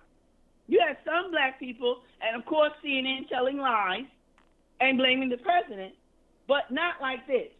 I think all these things that they were doing, they did it step by step to lead up to. They had to get enough rage going on for this perfect crime to happen. I was on X Truth, and they were pointing this out because he was like, wait a minute, why would these guys stand there and let this guy, a breath come out of him with all these cops, and then the ambulance come over and touch his neck and keep walking, and not say to the cop, hey, man, this guy's dying. You better get him up or something. They just walk away and then leave him on the ground for another 10 minutes. Then the people that were watching it, they were very lackadaisy about their indignation and there was no real rage. You know, and somebody that big, unless he was, like you say, on drugs or something, he's going to fight. He's going to struggle while he's on that floor because he's not getting any air. I've been in a situation where my lungs filled up with water and I couldn't breathe. And I was doing everything I can to get my last breath out and to move around or something. For him to just lay there like that, it's just too much of a perfect crime, especially the time that it happened and what it caused and all these riots. And suddenly Antifa comes out of nowhere. Where have they been for the last couple of months? They've been very quiet. But during a pandemic, you can't say it's that because the pandemic is in full swing and they all came out. Without masks, a lot of people were not without masks. They targeted the black neighborhoods, the businesses where Trump has built those opportunity zones. I noticed that most of the riots were going on in the opportunity zone because what T.I. and Snoop Dogg don't tell you is that they're all participating in those programs, and they're all getting very rich. Oh yeah, they're getting plenty of money. They're getting plenty of money from those programs, but they want to sit there and talk about how much they hate Trump and everything else. But I don't mean to cut you. But they're all benefiting from those programs. Exactly. They're all saving a lot of money. Yeah, I don't mean to cut you off, but I got a lot of calls online. I got to get to a few more. So I thank you for your call. Just think about what I say, ABL, because something ain't right here. I'm with you. It's just too much of a perfect crime. It's too much. All righty. Thank you for your call. Definitely appreciate you. All right. Love you now. All right. Now, thank you. All right. Shout out to the caller. All right. The lines are jumping. Somebody is calling from Minneapolis. I'm going to try to get them on the line as soon as I can. So y'all just hang tight. And thank you all again for being here. I got super chats on deck. I did not forget about y'all. I'm going to try to read those as soon as I can.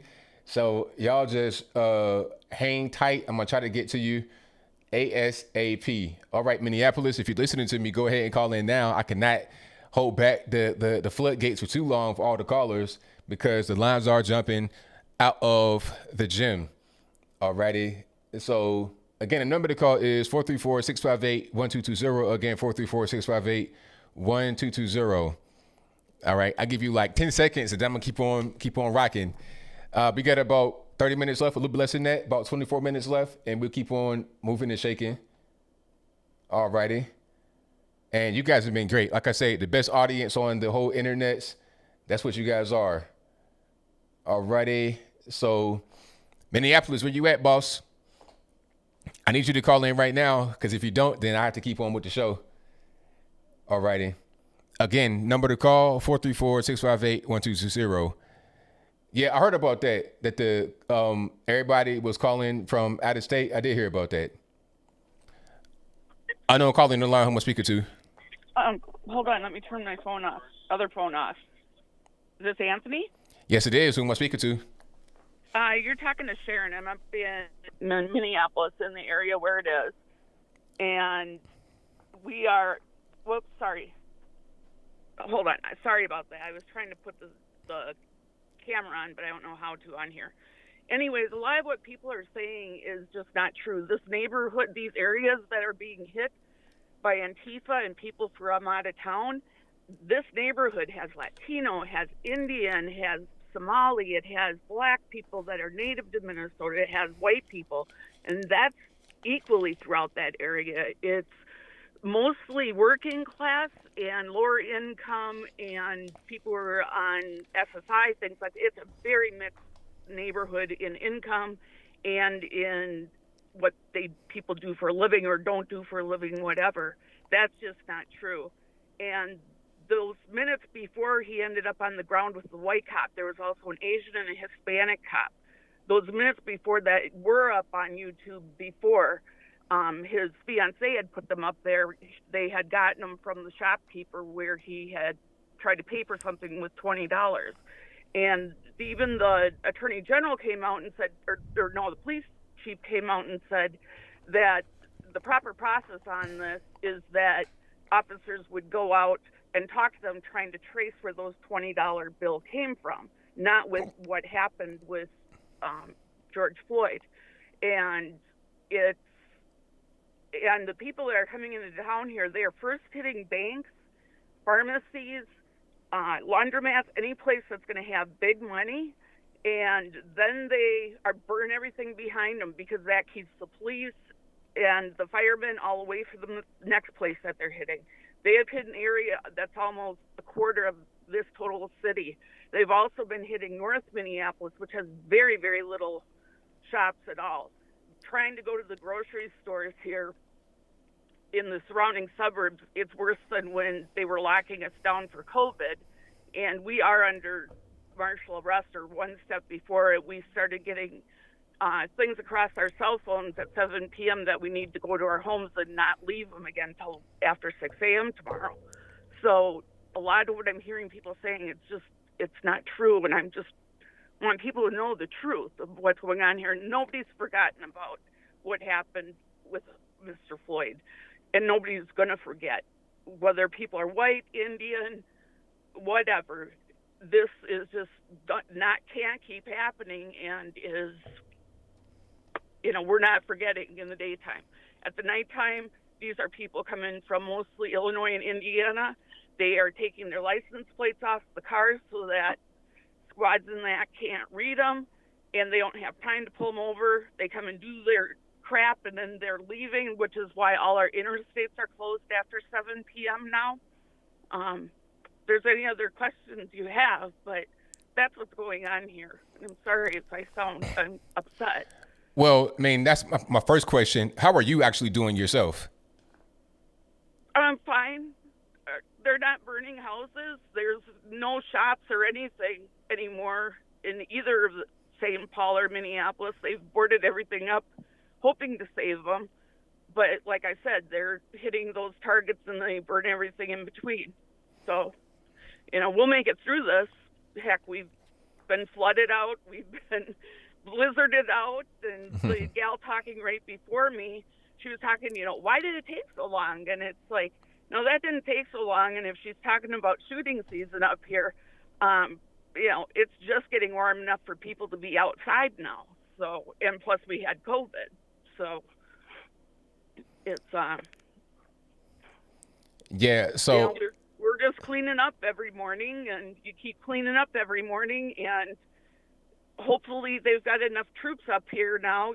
They've got some tanks on the ground and stuff, and it's irritating watching the news because they're minimizing what's going on here. They don't realize they took out at least a quarter of our city's gas stations, laundromats, no Target anymore, no Cub. Both Target and Cub were tax subsidized. They're getting tax credits to be in Minneapolis. So if they hit Cub on the north side, we'll have no grocery stores except for high fancy scale grocery stores in Uptown. Right. Oh, wow. Okay. Are you there, caller? Okay, hold on. Caller, are you there? Yeah, I'm there. Alrighty. Yes. Okay. I'm sorry. I was trying to get a different caller. So if you want to, you can say something, but you got to make it kind of quick so I can get back to the other call. Okay, I'll be real quick about this. I'm a retired police officer, and I just want to say it seemed really strange to me that the police got there so quickly and that he actually waited around. Why would he not leave? The man passed a bad money, and he should have picked up his dally order like anybody would pick up their dally order and go. Why? At least from the comm center, by the time dispatch got the call out to him, it had to be at least 20 minutes before the cops arrived. Why didn't he just leave? It's fishy. Something's wrong. Why did he stick around? If I passed a bad check, I'd get my ass out of town. I'd take my order and go. Nobody was holding him back. Well, when the police got up to him, he was in a car. Right, but it took him. It had to take them. You don't understand. By the time the call goes to dispatch to the comm center and it gets dispatched out to a patrol unit, it takes at least 20, 25 minutes, sometimes 30 minutes. Why did he stick around? That's a good question. I think that we'll know the answer to that once, more information comes out. But I'm sorry. I thank you for your call. I definitely appreciate you. That's okay. Thanks a lot. All right now. Take care. Yeah, shout out to the caller. Yeah, I don't know. Okay, so the lady from Minnesota, I guess her call disconnected. I don't know what happened. So she called from an unknown number. So then I got another unknown number, I thought it was her trying to call right back, but it was not. So shout out to that person for asking the question. And shout out to the caller from Minnesota for calling in and saying what's going on. And if you're listening, Minnesota caller, my next question to you was going to be, what should the response be from your local government and also from the federal government? Should you have like a martial law type thing going on? Do we need the federal government to come in and do something? The local government? Do you have National Guard? What should the response be to have this whole thing come to an end? That's my question for you if you're still in the chat. But I got to get to a few more calls. And the number to call is 434-658-1220. Yeah, time is going fast off these Dusty. The time is going super fast, like warp speed for sure. It's blazing fast. And I will read all super chats once I get to a stopping point here. We got about 15 minutes left. I'll probably go a little bit over to read super chats. So let's get to the next call. The number to call is 434-658-1220. All right, caller on the line, 737. Who am I speaking to? Hold on a moment. Sure. Yeah, can you hear me? I hear you well. All right, man. Sorry, I was getting dinner, but you know what? I wasn't even being too hopeful of calling in because you know what? I fell asleep the first 2 hours.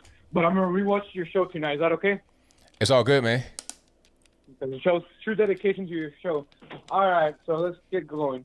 So this is Luciano from Texas, and I just want to say, you know what? Thank God I got into politics a little earlier than most of the so-called normies. And I'm not talking I'm not even talking like the typical anti-Trump basher. I'm just talking people who, I guess, the 2016 election kind of triggered a lot of interest for politics, right? For a lot of like non-political people. So I'm talking about like those kinds of people. I'm not even talking about the Trump bashers. Because you know what? This is what I've always thought about social issues. The problem with social issues, especially racism, is that we treat them so cliche. You see what I mean, right? Uh-huh. So I think that's causing a lot of the credibility in racism to be lost.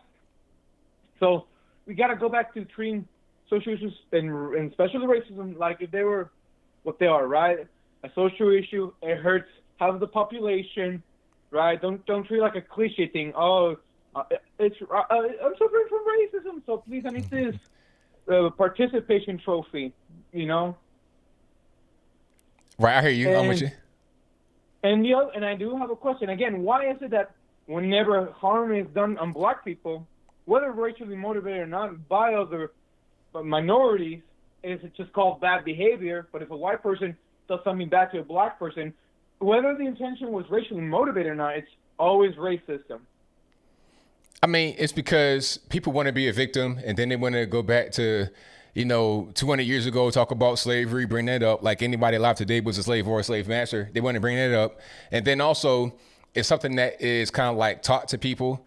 It's weird because a lot of the black folks that teach this kind of stuff to black kids and white kids as well about, white people being so evil and devious and controlling everything, they're trying to fight against the so-called white supremacy, but they actually teach it. They teach white supremacy. They teach these kids. Oh, they do. They teach these kids that the white man is better, the white man's tea is colder, the white man better neighborhood, all this, that, and the third. They teach that. They tell them. So it's like, how can you on one hand say that white supremacy is bad, and if you talk about that being a good thing, then, or if you engage in it, then you're wrong. But at the same time, you teach it. You believe in it. You guys are one and the same. The black liberal and the white supremacists are no different from each other. So they aren't. Yep, dude. I almost been blown out proportion. I guess my teachings about white supremacy in elementary and middle school. It was in high school recently when I got a more realistic look at not only African American history, but like American history in terms of social issues as a whole. And I was like, when I take a little critical examination on what I've been teaching in elementary and middle school and early in high school. And by the way, I just graduated, class of 2020. Woohoo! But back to the conversation. Congrats. I mean, it is. Yeah, thank you. It is quite a world of difference what I've been teaching there. Like in elementary, middle school, it was all about the emotional play, versus in high school, it was all about the facts and evidence. And even though the high school I went to was a little SJW-ish, they still had the guts to teach, I guess, a more realistic perspective of that, African American history, slavery, and racial issues and whatnot. Right. And so, here's what I would do. Like I said, you have to treat social issues from an individual perspective. Like, take for example me. I had lots of struggles. They could stem from me having an autism diagnosis. They could stem from me being poor. Blah blah blah blah blah. The thing is, and while I try to play this game of you getting attention, right? So from this so-called supposed SJWs, which, by the way, they're imaginary. Don't ever wait for an SJW. If you're suffering from any kind of injustice, never wait for an SJW. That's the worst thing you could do. And only put you in a pedestal of weakening yourself. You know what I mean? Right. Always learn self-advocacy before you learn advocacy from others. That's one of the best things. One of the best tips I can give out. If you really want to combat racism in this country, by the way, which I'm all up for as well still, trust me, just because I've gone full Trump supporter doesn't mean I'm going to start supporting the white supremacists to feel cool and powerful. No. I think treating people based on their skin color is primitive, animalistic, and just ignorant. Can we agree on that? Yes. All right. So you see, and to think, they're gonna brand they're even though you agree with me, they're still gonna brand you as a white self-hating supremacist. People need to get the emotional play out and look at things realistically, right? Right. So that's all I want to say. And also, shout out to Mike Magnificent. He's been doing a lot of live streams, man. Yeah, shout out to him. That's my dude right there. Great guy. Yeah, a great guy. I want to see him call in again. And also, shout out to Shribs. Although I don't know if he has called in any recent times, like in the last 2 to 3 months. He does have some of the best call-ins in the show. I'll give him that. All day long, man. Thank you for your call. Definitely appreciate you. Yeah, anytime, man. Like I said, treat social issues individually, not cliche-like. That's all I'm going to say. All right, now, take care. Take care. All right. Shout out to my man for the call. All right. I'm not calling you on the line. Who am I speaking to? Hi, this is Sharon calling you back. Sorry about that. Oh, okay. I'm glad you're able to get back in. So the question I had for you was, What do you think should be done to fix this whole problem from a local level and also from a federal level? I don't know, because living on the north side, which is where all our shootings mostly are, I tried to work in our neighborhoods and stuff because I lived there and I didn't want to get shot. And in working with it, there's nonprofits. They make money off people dying. So it's real hard. It's like, you get involved in these things, and in the spring after the first person's shot and dead, or the cops kill somebody in Minneapolis, then we all get together and have a whole bunch of meetings for, 8, 12 weeks, and then we make some T-shirts and say enough's enough, and then November comes and the snows start flying and everything falls apart, and the next year wash, rinse, and repeat. And I don't know what the answer is. It's taking people who are going to be out there 24/7 working with young people to begin with, because the attitude that's coming from the young people, it doesn't matter if you're white, black, Hispanic, whatever, is the whole, is nihilistic to begin with.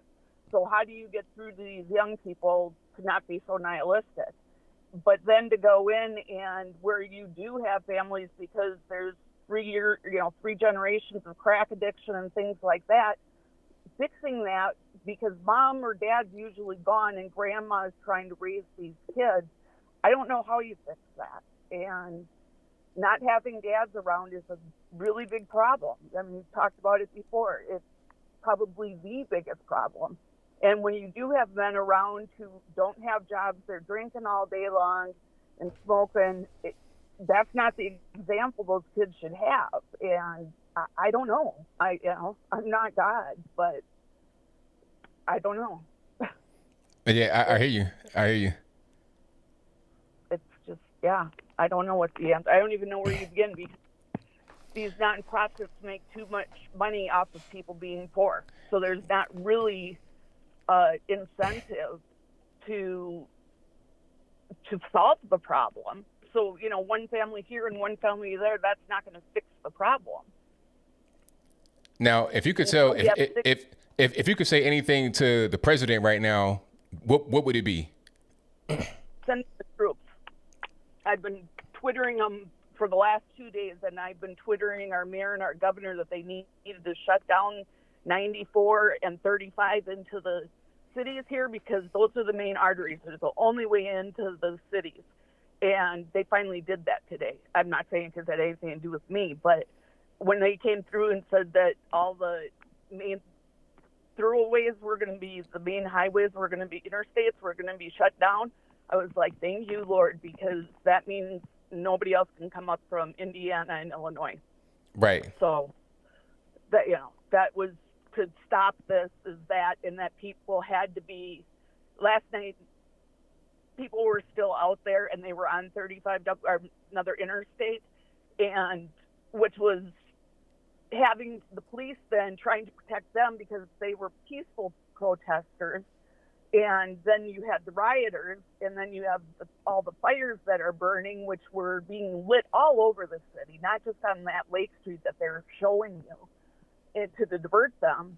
And, it's like on the north side when they throw up fireworks so that it diverts from the gunshots so the spot shotters can't tell where they are. They're lighting fires in 8 counties around Minneapolis and St. Paul to divert resources. And, send in the troops and shut down the highways is the first place to start, so you can know who's the good guys and know who's the bad guys, and then go in and, you loot, you shoot, because they don't seem to want to listen to anything else. And we're losing our infrastructure here. I mean, I don't think people really realize what's going on in Minneapolis. We don't have grocery stores to go to. We don't have laundromats. And these are all small mom and pops. The laundromat on the north side, that I know the lady who put that in, built it in, and she has a story that most people never would be alive at her age to tell.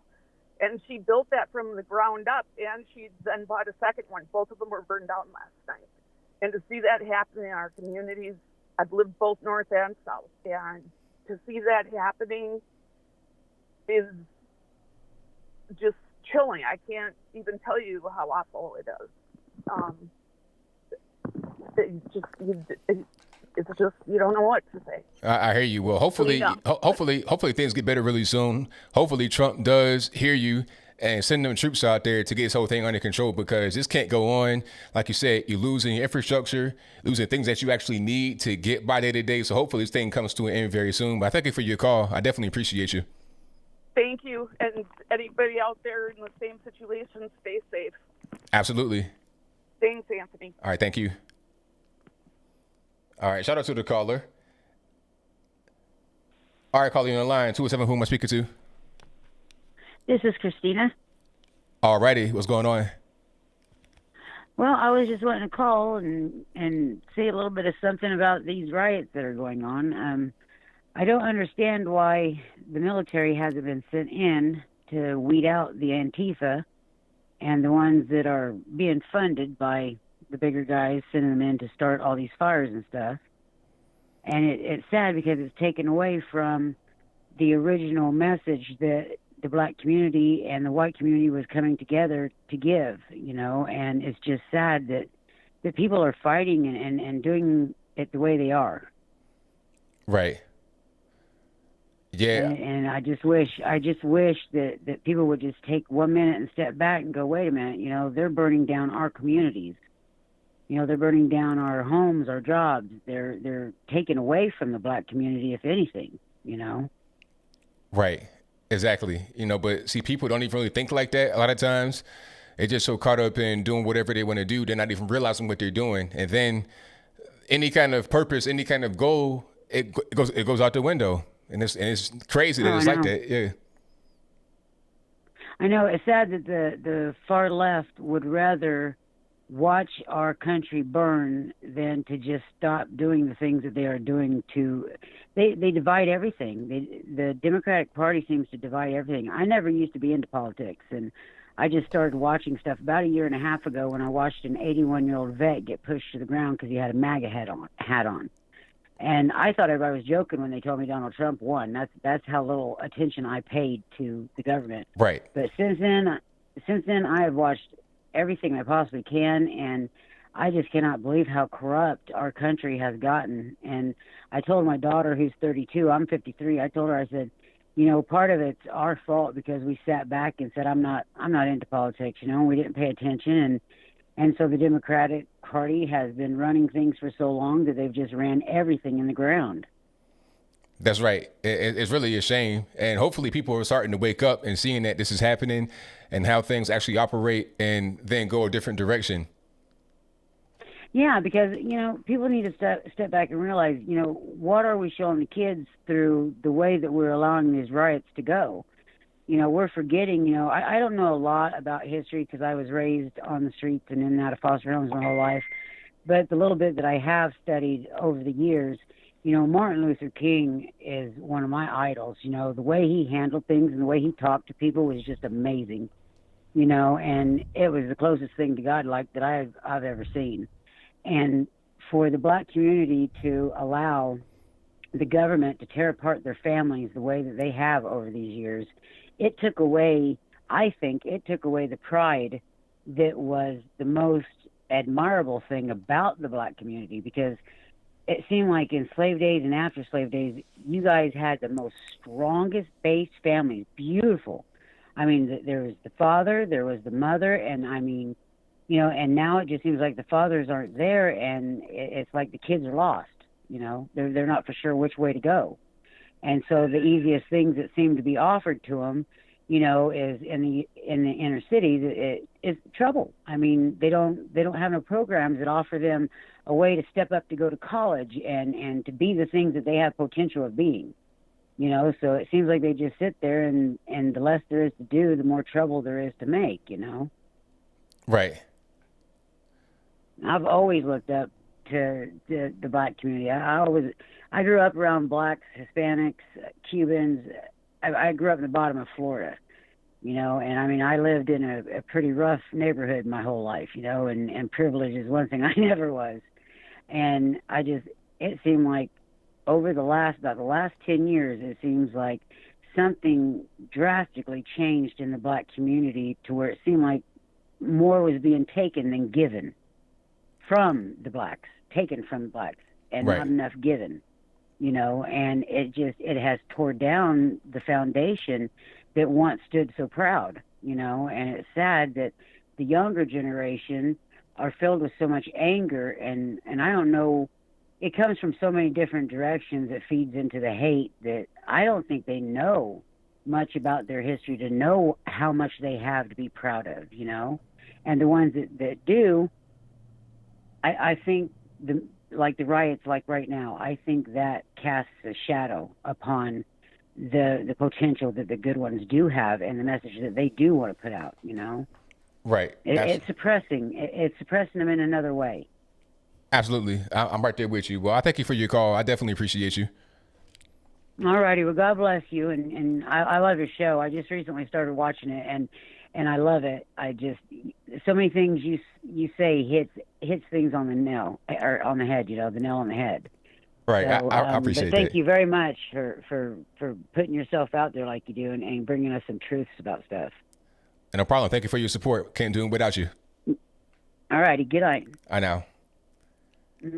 All right. Shout out to the caller. Great call. All right, y'all. There's no more calls for right now. Well, the show's coming to an end. What I got to do right now, read super chats. I got to do a lot. So I'll be here for a little while reading super chats, but no more calls while I am actually reading the super chats. Thank y'all for being here. It's been a great show. Super chats, I got a ton of them. So y'all just don't go nowhere. Might as well get something to drink now because I got like 40 trillion super chats to read. And thank you all for being here. You guys are the best audience on the whole internet. So I couldn't do anything without you. Oh, and if you want this hat, this Space Force hat, there's a link right there. I think it is right there. You see that little blue thing right there? If you click on that, click down, it's right there. And also I'll put that link right here in the description box. Hold on, let me just make sure that everything's on the up and up. And yeah, give me a shorter link. There we go. Space Force trucker hat. This is actually just in trucker. I think I'm gonna do a regular one that's like snapback and dad. This is available in trucker with blue, and this is black. Pardon me. This is black. Then you have navy blue, and then you have red. But I'm gonna do another one where it's regular snapback without this, and then a dad hat and all that kind of good stuff. But for right now, this is available right there on the store. Alrighty, so super chats are off the chain. I'll be here for probably about another 15 minutes reading them because I like to read the super chats and then kind of editorialize or give my 2 cents if you ask me a question. Alrighty, so let me see. Hey, I don't got it, Sushi. I don't got it, man. All right, let me go back to the top. Okay. Shout out to Kimball Wilson, who says keep it up with the super chat emoji or the working out. Thank you for that, man. Definitely appreciate you. Shout out to Killer Sushi, who says people asking for first-degree murder charges need to know that's a high threshold to be prosecuted. One mistake by the DA and the case is tainted. Exactly. If you look over to get him off and let him beat the case, then go ahead. Get him capital murder. Give him some kind of really high bar to reach that he's not going to reach. It's the same thing. George Zimmerman, they charged him way too high. They overcharged him. And right when they went to the judge, they gave him the paperwork. And he was like, man, this ain't a whole lot here. And I knew right then that it was going to be a wrap. And, of course, he beat the case and everybody was mad. But it's like, you overcharged him. Come on. But thank you for that, man. Definitely appreciate you. Shout out to AP, who says, Lower ABL Chicago done raised the drawbridges using moats. I saw that. They did the same thing when they're trying to keep everybody from, moving around during social distancing. Now they got like literal moats around Chicago to keep that thing under control. That's crazy. Thank you for your donation. Shout out to Charles Turner Jr. Hey, I got your card in the mail, man, with the Chick-fil-A gift card. Thank you for that, man. Definitely appreciate you, boss. He says, Joyless Reed on MSNBS said nonsense about how, quote, different races have priority for this and that. The greasy-lipped witch, Donna Lamone, and said similar things along with Fredo. Yeah, shout out to Julius Reed. And thank you for your donation, man. Definitely appreciate you. Shout out to Random Jasmine, who says it's disheartening that people, including some YouTubers, are misquoting MLK's speech. Yeah, I mean, you hate to see it, but people, they take things and just use it for however they want to use it. And it's crazy. People don't have no shame. It's like MLK, you want to just misquote that, but hey, it's whatever. Thank you for your donation. And shout out to Zedochus Kingsword, who says, "Hi, ABL. It's been a pleasure watching your channel grow over the last 3 years. Thank you for being a good, consistent source of news and opinion, bro. Hey, thank you for being here because I couldn't do it without you. And I try to keep on advancing and keep on doing new things and, just, staying relevant, staying just in you guys' mind, you guys' hearts, so you can get the real good information. That's what I'm here for." Shout out to Daniel Nicely, who says, "Man, this will hurt the black community, but we all bleed red. We are Americans, just sad. P.S. I'm from Virginia thinking of moving to Tennessee. Oh, or if you're gonna move here, man, come on. The city areas are kind of sketchy. Memphis, Nashville, they're nice. Like Nashville was really nice, but you know pretty much where to avoid in any city. But I like Nashville. Chattanooga's nice. Knoxville's cool. Memphis, it's okay, but don't go to the hood. If you're gonna move anywhere, I would say Nashville or Chattanooga or Knoxville, like middle or east. And if you could live kind of like to the south of Nashville, like Brentwood, it's expensive, or Franklin or something like that, you're great. You're golden. You're super golden. Or even further out east, like Chattanooga, Knoxville, you'd be good. So yeah, I like it out here. It's definitely better than Virginia. Oh man, I'm glad I moved because I could not be under that lockdown right now. We're back to normal here in Tennessee. So yeah, come on down, boss. And shout out to Stacy Felice. I said it again, Stacy Felice, pardon me, who says, "ABL, earlier today you said if rioters stormed the White House, they would see all kinds of crazy dogs doing all kinds of tricks in the air, biting you in your hind parts." This bit of truth is funny. Hey, I thank you for that. Definitely appreciate you. Shout out to ASugs2100 who says, "Keep it up with the emoji. No problem. Thank you. Yes, Kane, aka Glenn Jacobs, is the mayor of Knox County, Tennessee. Not Knoxville, but the surrounding county. We have county mayors here and city mayors, and usually the county mayor is conservative and the city mayor is liberal if you live in a city like a kind of a bigger city, like Chattanooga, Knoxville, Nashville, Memphis, of course. Yeah, that's pretty much how that goes. I met Kane, aka Glenn Jacobs, at Politicon last year. Yeah, that was a really good experience. Hopefully I'm able to get out and travel. And now I got to put a picture up now since I called it out. Let me see if I can put it up on my Instagram. It might take me a minute. But again, thank you all for joining in the stream. This has been a great one. Of course, I'll be back live again on Wednesday from 8 p.m. Eastern to 11 p.m. Eastern. And I should be live again with Brandon Tatum and Derek Gradenigo and Damani Felder next week. So we'll definitely be doing that. Getting warmer. Oh, here we go. Now this is Kane, aka Glenn Jacobs, and myself at Politicon. Now, I am 6'3", 215 pounds. Okay, that's me right there, looking like I'm his son or something. You understand? Kane, he's a massive guy. He's humongous. Okay, and the picture, you can't even really see it right here how big he is, but he's humongous. Okay, and a super nice guy, just super kind. A really good dude. Shout out to my man, Glenn Jacobs. Alrighty. Let me get back to the super chats right quick. And where was I? Okay. Shout out to His Gaze Incorporated, who says, "I can't wait until you start the ABL News Network and become a mayor as well. You good people. You are literally a watchman on the wall for America." Hey, it's all good, man. I might have to do that. Yeah, you may see new things coming about. You may see some political action. Who knows? Thank you for your donation. Definitely appreciate you. Shout out to Free to Talk, who says, "Social distancing and climate change disappear." Exactly. I'm seeing these pictures and they, 1,000 deep, tight like sardines, all up close together. Mask, no mask. They pretty much just said the virus is canceled. All right. Shout out to Sushi again, who says, "Big shout out to Elon Musk and SpaceX for a good launch and a successful docking to the space station. Quote, the Earth is a cradle of humanity, but mankind cannot stay in the cradle forever," unquote. Very good words. And thank you for your donation. And I saw the launch and some of what they were doing. The visuals were fantastic. You're talking about the real high def, camera footage going down to the Earth. It was great. Absolutely. Shout out to Wanda's Place for your donation. I appreciate you. Take these headphones off. Oh, that's better. It's like taking the helmet off when you play football. But anyway, uh, shout out to Zach Wilcock who says, heard the Nashville courthouse is ablaze. Be safe, ABL. Hey, it's all good. I'm far away from there. I did hear that it was ablaze, but you know, the protests and stuff down here, or the riots really, aren't as bad as other places except for Atlanta. But you know, Atlanta, they had a bunch of people get bussed in right there. That's what happened with that. Shout out to Ansel who says, how much do I have to donate before Sandra Love becomes a moderator? Hey, if we need to make a mod, we can make a mod. It's all good. Shout out to Silky Boxers who says they need to arrest rioters and contact and trace them. Hey, there we go. Contact, trace them. How about that? You want to contact, trace me because I don't have on the mask in the Walmart, but you don't want to contact, trace them. That was a great comment. Thank you for that and your donation.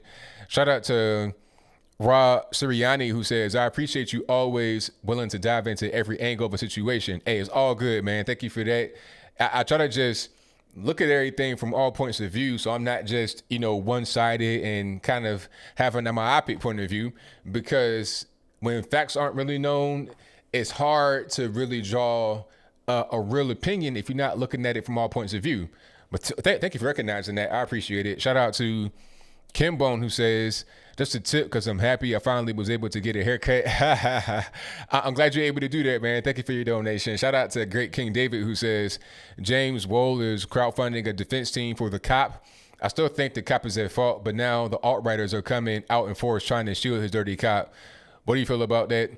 I mean, that's just terrible. Like, there's no need for that, really, because at the end of the day, he's not even really, like, the lawyer is not going to make a difference. And they're just trying to be edgy and get attention by doing it. They're not actually trying to help him. It's not even, that's kind of silly. But thank you for that. Definitely appreciate you. Shout out to Gray who says, it's not 2000, but I hope it helps you buy more tea. Hey, it's all good. Thank you for your donation. I appreciate you. Shout out to Benjamin Bussey who says, America is being destabilized. That's their objective, ain't it? But we're not going to let that happen. Not at all. Thank you for your donation. Shout out to Matthew who says, reparations aren't an apology. Their money to shut up.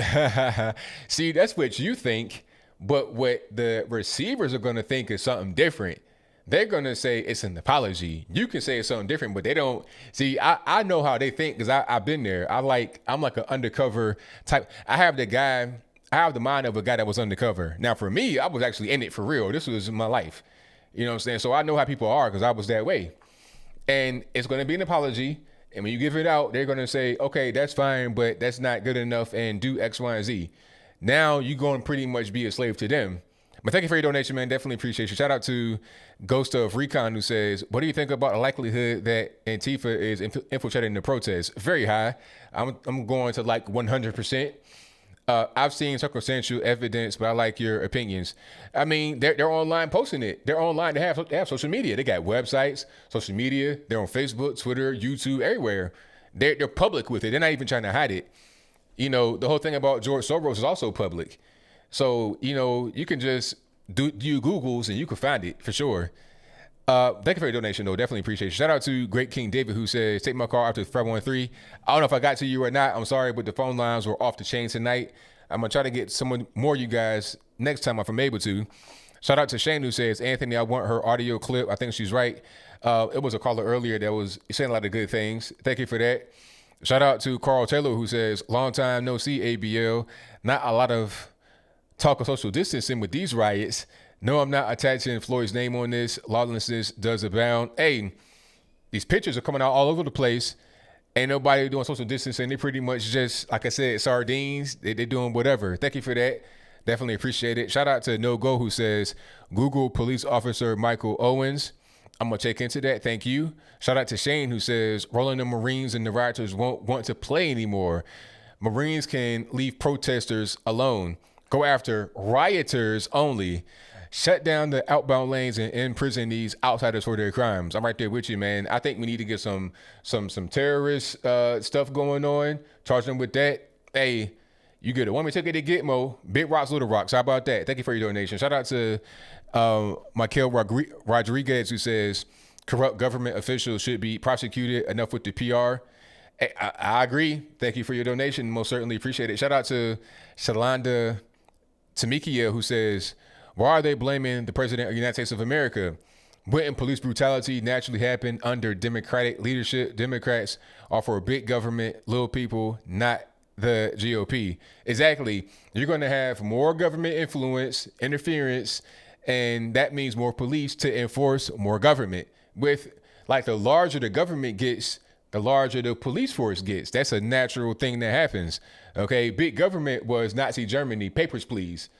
See, you see how that works? Well, thank you for your donation. Definitely appreciate you.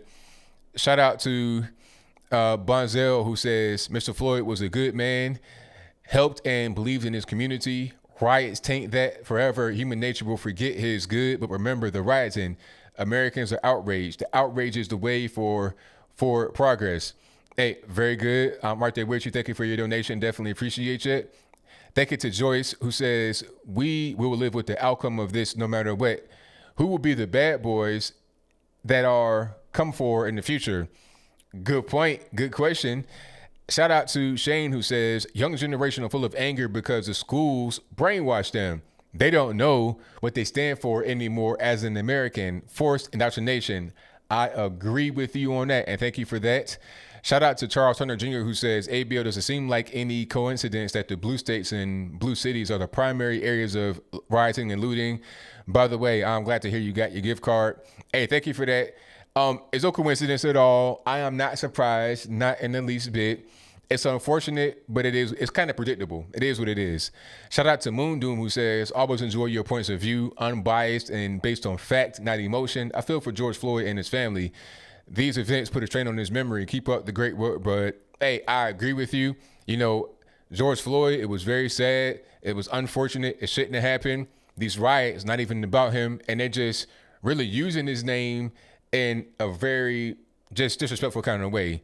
His family and everybody are being tainted by this. It's unfortunate, but thank you for your donation. Shout out to Shane, who says Josh Campbell from CNN just insinuated the riots were done by white supremacists. Really, white supremacists? Okay, that's what we're going to go with now, right? All right, not Antifa. People that's been out there for a long time doing the exact same thing. I find that to be pretty interesting. Okay, I think I got everybody. Hopefully I did. You guys have been great. Like I said, the best audience on the internet. Shout out to all the moderators. You guys do a great job. Shout out to Michelle A., Liza Jean, Bill from the Hills, Shreeves, Ansel, Killer Sushi, True Helper, if you're here. You guys are fantastic. And I couldn't do it without everybody that has super chatted, that has participated, that has called in, watched, liked, subscribed, all that. Hey, and my last little thing I got to say, like the video if you're not liked it already. If you are a first-time viewer, go ahead and subscribe. I'll be back live again Wednesday from 8 p.m. Eastern to 11 p.m. Eastern. So on that note, until next time, y'all be safe. I'm out, and peace.